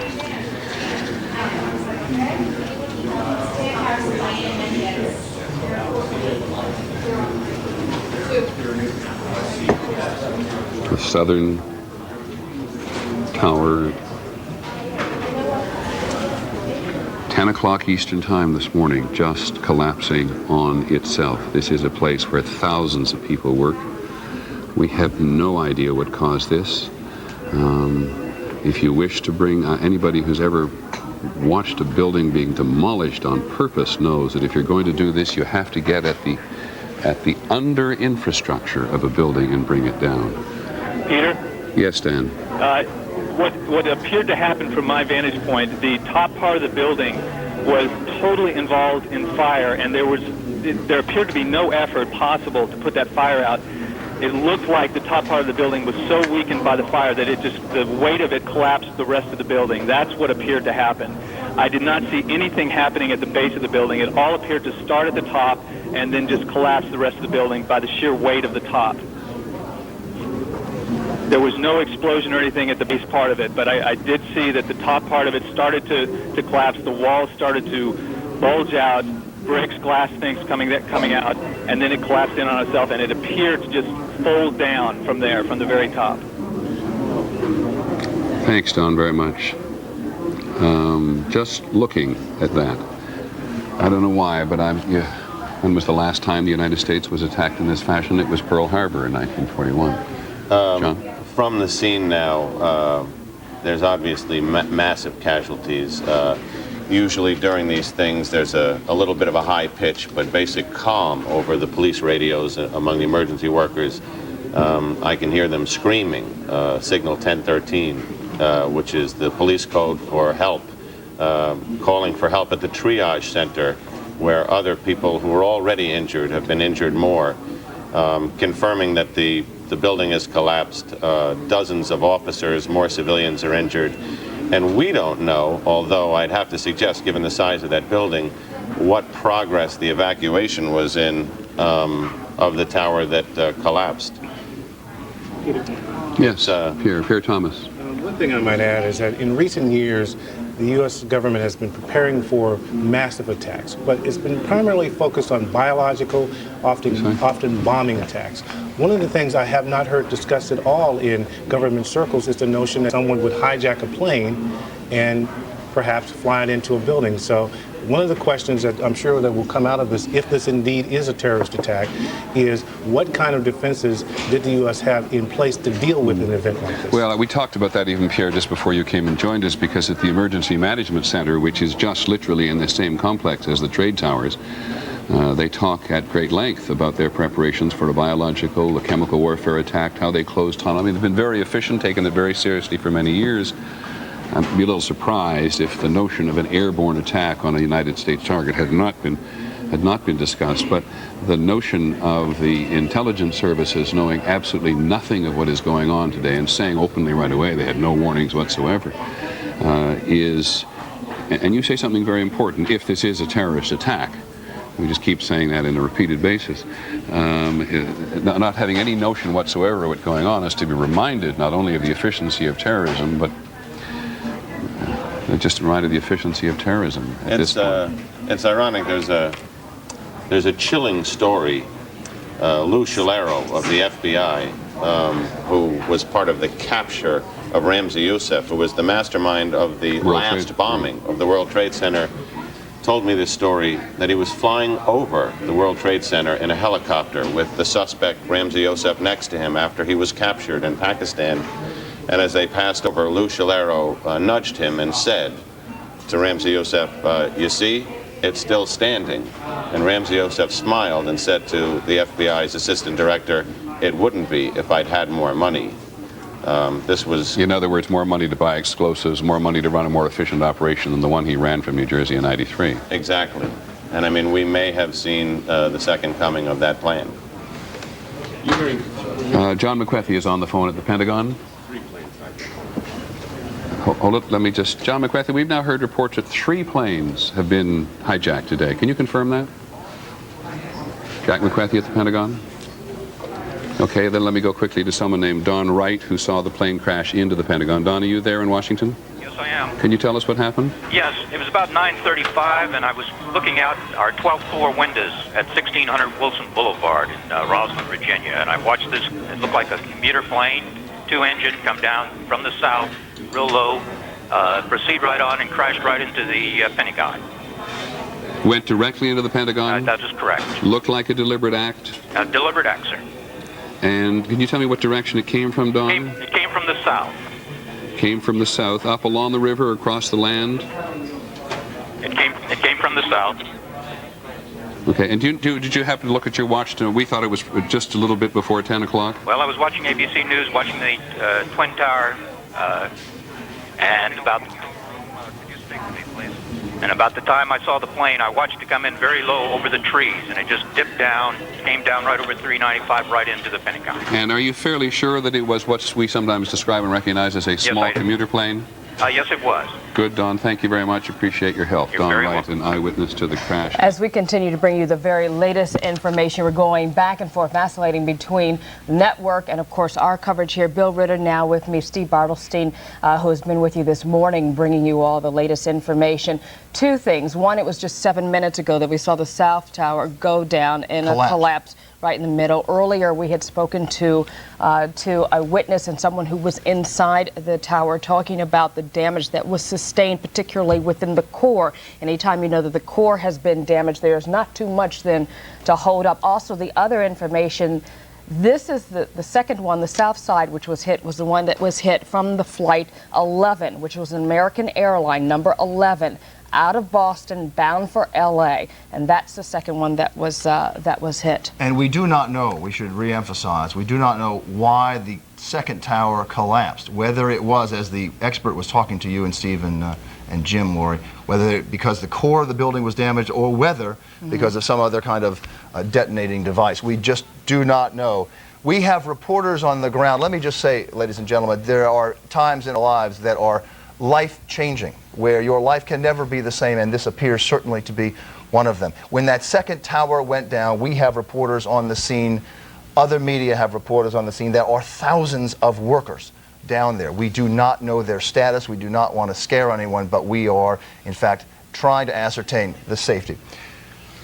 There are, as you can see, we're getting reports, these are jet fighters. They appear to be. We can't confirm this, but we are getting word from our control room. These are U.S. jet fighters in the air around the Manhattan area. As you know, all airports around the country, not just in the tri-state, all airports around the country have been shut down as a precautionary measure. We have reporters on the ground. One of them is Michelle Charlesworth, who you heard from just a few moments ago. Michelle, where are you and what do you see? I'm not going to be able to communicate with you. You'll be able to hear me, but I can't hear you. We're on the West Side Highway, and I am sad to report that we actually watched the entire South Tower of the World Trade Center come down, screams from everyone on the sidewalks as they thought that perhaps another plane had slammed into the side of these buildings. We're hearing late reports that there might be fighters, U.S. fighters in the air, patrolling the area, of course, the bridges and the tunnels. That's a confirmation. There's one right above me. Bridges and tunnels have been shut down. The only way to leave the city at this point is on foot, and everyone from the World Trade Center area has been moving through here. I can only hope that people got out of that area. We're pointing up to show the fighters right now. I can only hope that people got out of the area on the sidewalks below the South Tower before it came tumbling down. But it literally exploded and came down as though it had been hit. Plumes of smoke moving out into the harbor.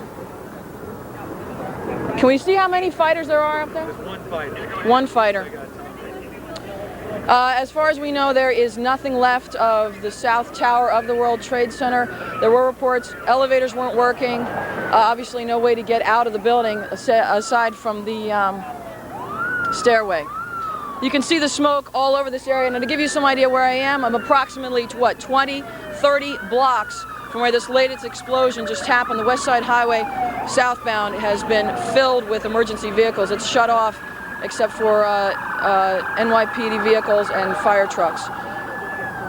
Again, the South Tower of the World Trade Center just coming down right in front of us. We watched it happen just moments ago and actually got video of it, so we'll be showing you that. Reporting live on the West Side Highway in Manhattan, Michelle Charlesworth, ABC7 Eyewitness News. Right, Michelle, thank you. Right now we're going to show you some where you can just, Michelle has just been talking about the plumes, and obviously the visual speaks for itself. This is Center Street, looking at all the people that have been out onto the streets, the cars that are still trying to get through. We've talked to some degree when we were talking to Joe Torres a little bit earlier, and he was talking about some of the people that were standing around, some of them panicking and trying to get out of buildings. They look like they're pretty calm. They do. Right way to behave in this kind of situation. Absolutely. We are also trying to stay even keel here. Obviously, this is a very emotionally upsetting situation. There are thousands and thousands of workers in and around that downtown area, not just in the 110-story World Trade Center. We are getting some more information as we heard the fighter, at least one fighter jet that Michelle Charlesworth saw patrolling the area. Jim Dolan is joining us here also, has been here all morning. Jim, what did you find out about, what have you heard about this, another hijacked plane? Well, I want to point out that the other hijacked plane may have come out of Newark, New Jersey. They are telling us, they're reporting to the Associated Press on condition of anonymity. We also want to point out, we talked earlier about the group called the Palestinian Front for the Liberation of Palestine. On Abu Dhabi TV, that group has taken responsibility for these explosions against the World Trade Center. If they are right, if that is true, and it has not yet been confirmed, it would be their first attack against the United States. We mentioned that they have at times been at odds with Osama bin Laden on that philosophical point.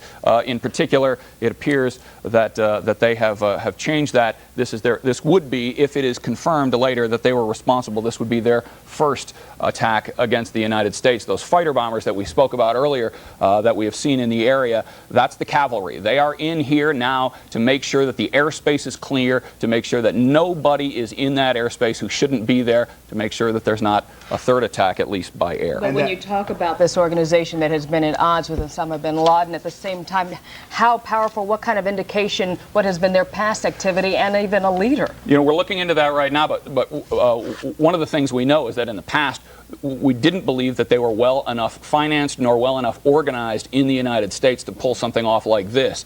It appears that they may have slipped onto the radar screen, at least to that degree. Yeah, one hijacking could be a stroke of luck. To pull off 2 and perhaps 3 when you consider the one in the Pentagon, yeah. the plane there, although we don't know if that was hijacked yet. Is that correct? That's true, but there is a confirmed report that a third plane has hit a smaller plane has hit the Pentagon, but we don't know yet if it was hijacked. It is, of course, one of the realities of living in an open and free democracy and a society.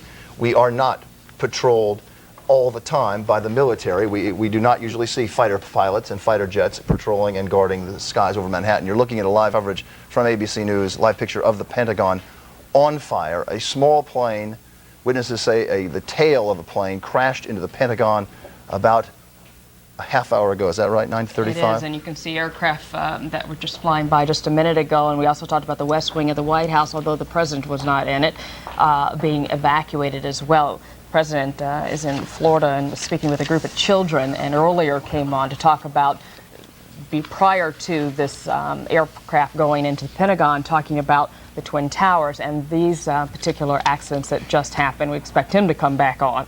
Is it possible to our control room to split this screen so we can give people who are just tuning in to see both pictures? While they try and do that, let's go to Nina Pineda right now and get another update. Nina?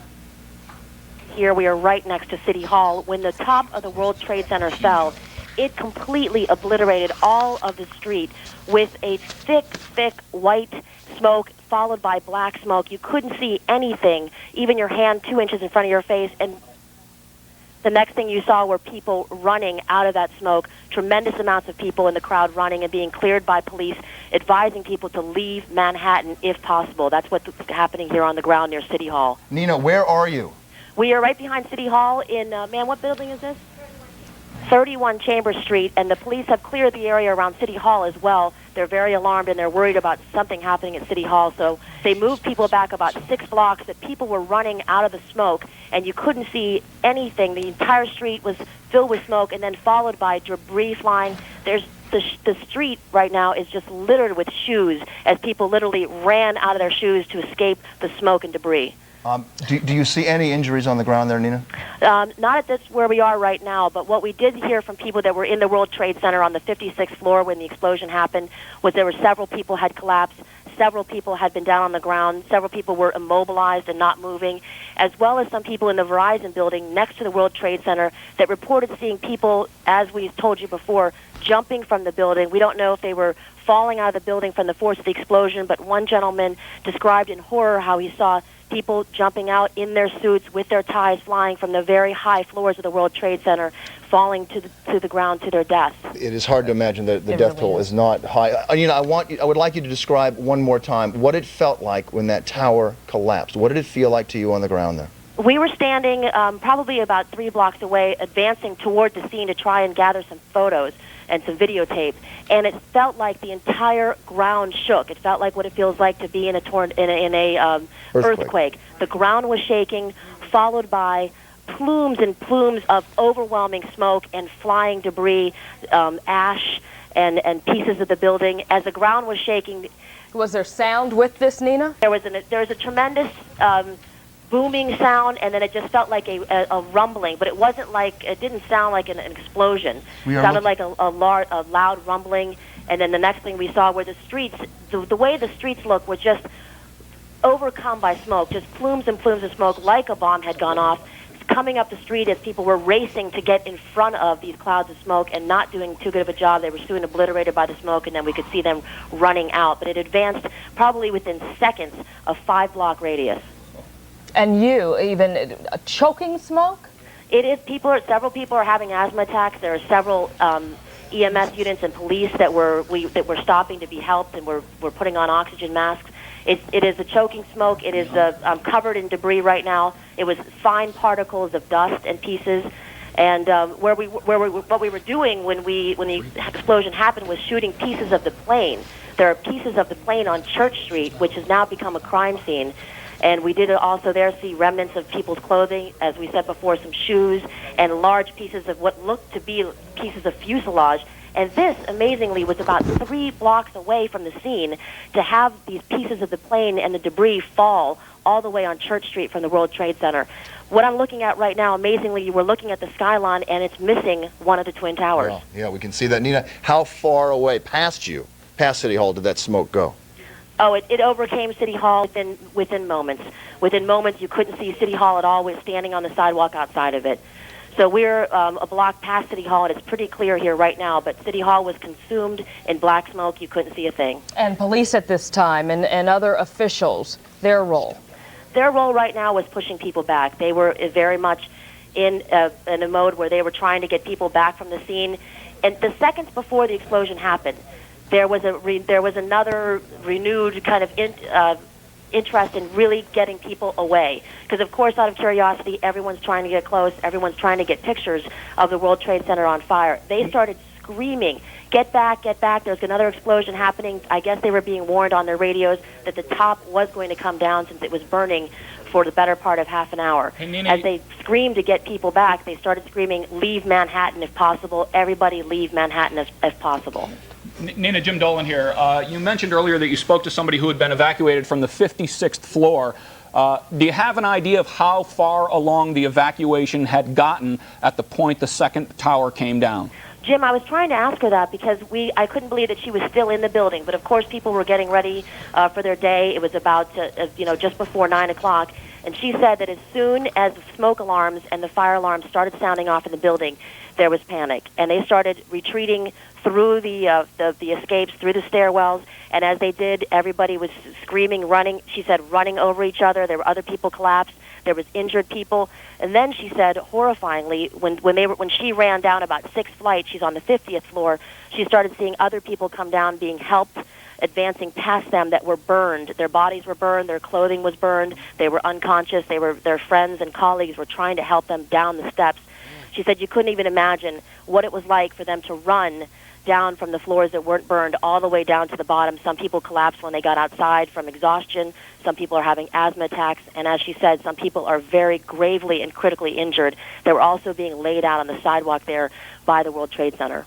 I'm going to move on here. I would like to ask you if you could try to find some people there who are okay, obviously, and who have escaped this, who can tell us some more eyewitness accounts. We'd much appreciate it, and we'll get back to you in a few minutes. Stay safe in the meantime. We do want to say that all federal buildings in the country have been shut down, and we're just getting a bulletin from the AP. The State Department, a senior government official says that some sort of possible explosion or fire has occurred at the State Department in Washington. That building has now been evacuated. They say it appears to be connected to the 2 plane crashes at the World Trade Center and the explosion at the Pentagon. John DelGiorno is providing us these pictures you're seeing. We have had problems getting audio from him because our communication is right there on top of that tower. John, can you hear me? It is hard to describe exactly what we've witnessed here over Manhattan in the last hour and a half. We are still stationed over 79th Street looking south. There's been a 5-mile security perimeter set up around the World Trade Center by the police department. World Trade Center number 2, the North Tower here, continues to burn out of control. And initially, remembering that the first plane hit this building at 8:45 this morning, the second plane hit the south building just at 9 o'clock. And then that building subsequently collapsed shortly after 10 o'clock. We actually witnessed the second plane strike the South Tower. From our vantage point, we were actually southwest of the World Trade Center coming out of our base, and the plane actually flew over our heads and directly flush into the south face of the South Tower and exploded into flames immediately. That tower continued to burn for quite some time, and then again, it subsequently collapsed down onto itself. Meanwhile, obviously, the airspace in the area that is all shut down, Newark, Kennedy, and LaGuardia accepting no flights, and there are no departures as well. Teterboro airspace is closed. In essence, the entire airspace around New York City has been closed down. Currently, as far as a perimeter around the area, in the skies, obviously, today you would have to consider the skies a threat, and currently NYPD is operating their helicopters very close to the building, assisting state police agencies. I know New York State Police is down there, New Jersey State Police is down there as well. And interestingly enough, we about 10 minutes ago saw military fighter jets circling above Manhattan at about 2,500 feet, which is obviously something that you don't see here, and that is a security measure to prevent any further action from being taken. So that's the update from the sky right now. World Trade Center, the North Tower, continues to burn out of control, as it has since it was first struck by a plane at 8:45. The South World Trade Center tower has tragically collapsed. Really a momentous day in the history of the world as we witness this on the lower side of Manhattan. Can you hear us? John, can you hear us? Yes, I can just about make you out. If you speak slowly enough, I can answer all the questions you have. Okay, there is a question that I have. We had gotten word that every aircraft that's out right now is being asked to find the nearest airport and to land. And I'm wondering if that in itself doesn't pose another threat. Well, what they are trying to do right now, that order went out. We heard that order go out from Newark Airport's control tower a few minutes ago. That also has to do with a lot of commercial, with transient traffic, corporate traffic that comes in and out of the city, helicopters, corporate jets going into Teterboro Airport. They are being asked to find an airport outside of the area, find an airport other than Teterboro, Newark, LaGuardia, or Kennedy to go land at if New York City is their destination, because this airspace is immediately closed down. John? And as a matter of fact, I can tell you the only reason that we're really being allowed to stay in here is because the controllers know us, they know the end number on the aircraft, they know who we are. But I would venture a guess to say that we also will be removed from the airspace entirely. And I would guess that that's going to happen momentarily. As we said, we saw F-16 fighter jets circling over Manhattan just within the last 15 minutes or so. John, how much? They're obviously going to set up a very tight perimeter. John, obviously, it's Bill Ritter. We want you to stay as long as you can and as long as it's safe. You've been it for a long time. I don't know how much gas you have left. Well, that's another question, because as these events continue to happen, Captain Paul and myself are trying to figure out the best and the safest way to bring this story to you. Well, you keep yourself safe, John. That's an order from Eyewitness News here.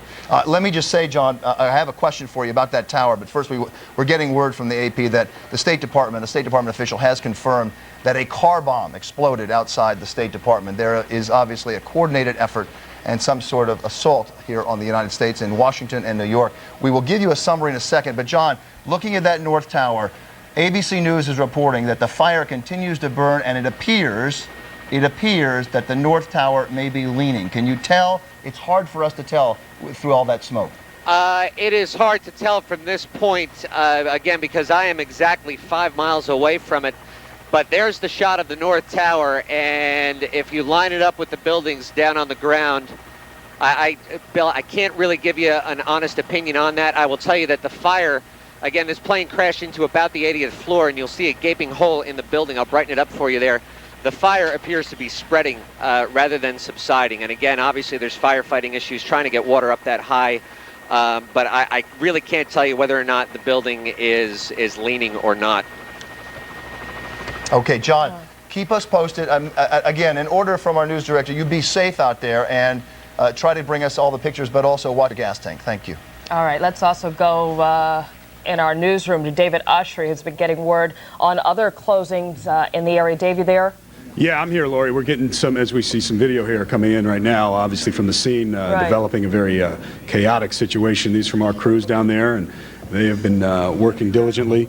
We're getting word of some schools closing, or getting more definition of that, and for parents who may have concerns about that, 3 area high schools have been evacuated. They are Leadership and Public Service, the Economics and Science High School, and both of those are located at 100 Trinity Place, and Murray Bertram, 411 Pearl Street. All other students, we're told, are being kept in the schools under heightened security right now. Parents and only parents are allowed to pick the kids up. Parents and only parents, so we need to stress that. Parents and only parents being allowed to pick the children up. The following schools have been identified now for triage operations for the treatment of the injured. That's Stuyvesant High School, which is at Chambers and West Side Highway, and PS 234, as well as PS 89. We should also note that we are told that Mayor Giuliani will be having a news conference, although of course that's subject to change, but we're told he's going to have it. When he does, we will of course have that for you. One other note, police, heavily armed police now guarding the Port Authority offices and the control tower at Newark. Of course, the airports are closed. PATH commuter trains canceled. New Jersey Transit right now continuing to operate trains into New York's Penn Station, but we're told there's no bus service to the Port Authority. New Jersey State Police have their emergency command center up and running. Right now, city and federal buildings in Newark still open, though, again, heavily fortified. That's the latest now. We're going to continue to monitor these developments, particularly with the schools closing. The other tower, as you can see, seems to be collapsing, David, as we watch. Unbelievable. This is, it's collapsing inward and it's imploding. This is a horrific situation you're watching, ladies and gentlemen. If you are a child watching and you do not have a parent there, I don't know what to advise you. If you can understand this. It's hard for an adult to understand. Words cannot describe this. The North Tower of the World Trade Center, the second 110-foot structure that marks the landmark, that is a landmark of New York and Manhattan, and indeed the United States, has just collapsed. And if you look at the timeline in which all of this has taken place in such a short period of time, 8:45 until now at 10:29. Nina Pineda, can you hear us? Are you on the line at all, Nina? Nina is just a few blocks from there. And we do not have her amidst the chaos. We have not heard from Joe Torres. This is just so tragic that it's sort of almost ridiculous to say, to try to talk through this. It is so horrific. Until today, the worst act of terrorism on American soil was the Until today, the worst act of terrorism on American soil was, of course, the bombing in Oklahoma City, an act of domestic terrorism, as it turned out. It pales, as horrible and as horrifying as it was, it pales in comparison to this. Jim, these are live pictures, we're told. You can see the smoke still on the ground, still filling the air there.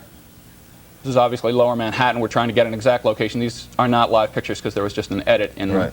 So on a Tuesday in September, after Labor Day, the second Tuesday, this is a teeming business district, and it has been turned into chaos. This is earlier. Can we go back to the live pictures if possible? An hour and a half in which the world in the United States has changed dramatically. Sense of security has changed dramatically as at least 4 separate attacks on American soil against 4 symbols of American might. You saw the picture of the Empire State Building standing in back of that smoke. John DelGiorno, can you hear me? John DelGiorno, he cannot hear me. All of the radios are now down. We have lost radio contact with John DelGiorno. The World Trade Center, of course, provides the transmission towers for many of the broadcast, both radio and television. Located on top of those World Trade Centers. Those tops, of course, now on the bottom. As Jim said, the biggest act of terrorism, foreign terrorism, was against the World Trade Center on February 26, 1993. 6 people died, 1,000 people were injured in that attack. And that also was designed, Bill, to bring down the World Trade Center. It was. Well, someone has done it. A coordinated attack. The timeline, Jim Dolan has the timeline for us. Well, it started at 8:45 this morning when the first plane hit the North Tower of the World Trade Center. At the time, we didn't know whether it was an act of terrorism or an act of an errant pilot. Then a few minutes later, 9:03, the second plane hit the South Tower, confirming that is the second one that's it right there. forever Looking at that that. this was, and that's video of that, confirming that it was clearly an act of organized, well thought out terrorism. And then just 30 minutes later, 9:35, a plane hit the Pentagon. All three of those planes were hijacked. The plane hit the Pentagon. There are no reports of how much damage that did. And then at 10:15, there was a car bomb at the State Department in Washington, also in Washington. 4 attacks in about an hour and a half that have changed. And there you see the second tower, the North Tower coming down, the South Tower coming down just moments ago. Horrible, horrifying sight. The World Trade Centers, the 2 twin towers that are landmarks of New York and Manhattan, and indeed the United States business community, exist no more. We do not know, ladies and gentlemen, what the death toll is. We do not know what the injury situation is. Obviously, there are scores falling into both. Where is this, Laura? This is on Center Street earlier. Scores of people that were leaving, trying to get out of this area, which resembles a war-torn region. And you can see, even this far away from the World Trade Center, look at the street and how much debris is on the street there. This is after the first building, I'm told. We're about to see the second one fall any second from this vantage point. Is that right, Kat? This is tape shot earlier after the first tower collapsed, and we are about, as I'm told, to see the second tower collapse from the ground floor. And as you were, Jim, going over the timeline that existed, when this all started at 8:45 with the first plane going into the north side tower. 18 minutes later, the second tower being hit. South Tower was second. And then the attack appears to have moved from New York to Washington as a plane hit the Pentagon at 9:35. And then the State Department, a car bomb exploded. We're about to see it here, Jim. The second tower just completely collapses on itself. And we don't know what caused the collapse, but it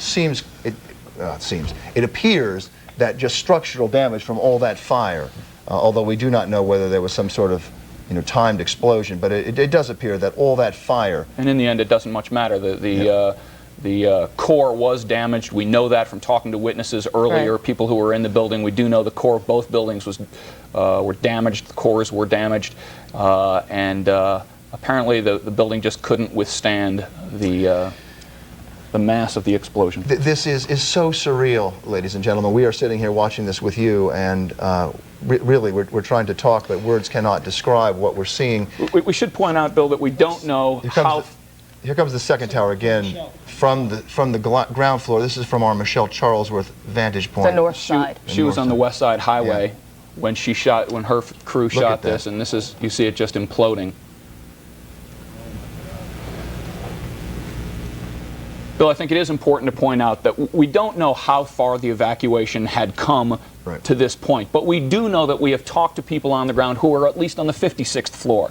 We know that there were people high enough up in that building so that 45 minutes before the evacuation. Before the buildings came down, absolutely. Right. And so it's fair to say that hundreds and hundreds of people got out of that building without being terribly hurt. We know there will be casualties. We just don't want to make it worse than it is, because some people were clearly able to get out of that building. Right. Before they came down, there was a lot of time to evacuate. Remember in the World Trade Center, the original explosion there, people got out of there very quickly. Remember the pictures from that? They got out of there very quickly in a very well-organized way. We can hope and pray that the evacuation was well underway at this point as well. Good point, Jim.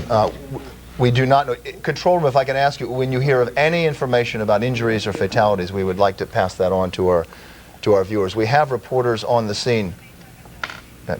We have reporters all over Manhattan and Lower Manhattan. We're trying to get signals from them. As you know, if you've tried to use a cell phone, the cell phones appear to be out, and it's very difficult to have communication. It's very difficult. We've lost communication with John DelGiorno, our newscopter 7.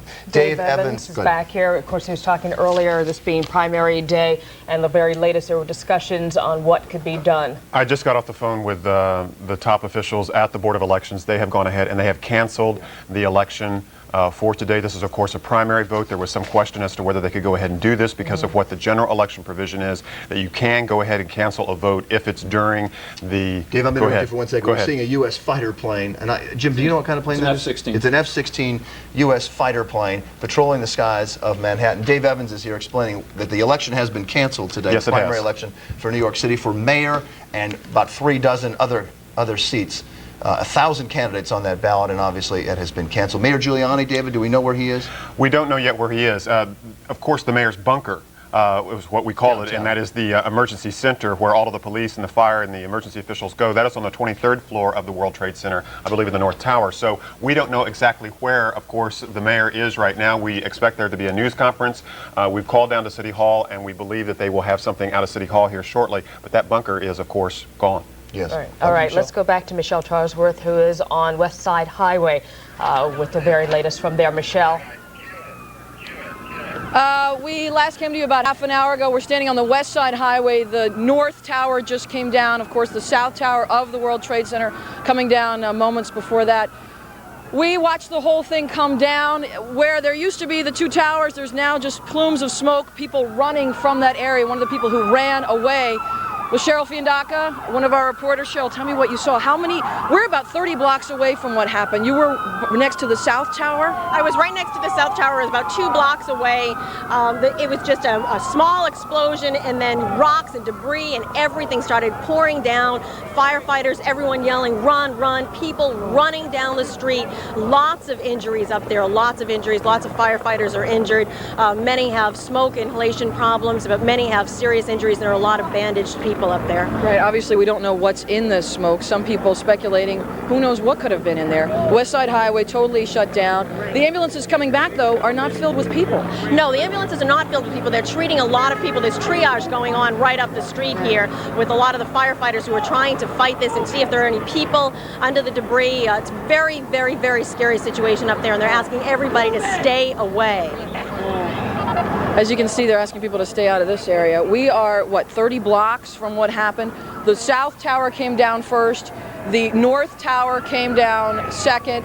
About an hour and a half ago, I can't believe it was an hour and a half ago, we heard the first report of a plane hitting one of these towers and then another plane taking a beeline straight into it. We understand it was the reports are it was a plane from Boston filled with people that had been hijacked, a 767 jetliner that went into the second tower, and now about an hour after those 2 explosions and the fire and the plumes and people actually jumping from the buildings, both the North and the South Tower of the World Trade Center gone, and all we're left with is smoke, people running from what is an awful situation. We will come back live when you get in touch with us. We can't get in touch with you by cell phone, only by radio.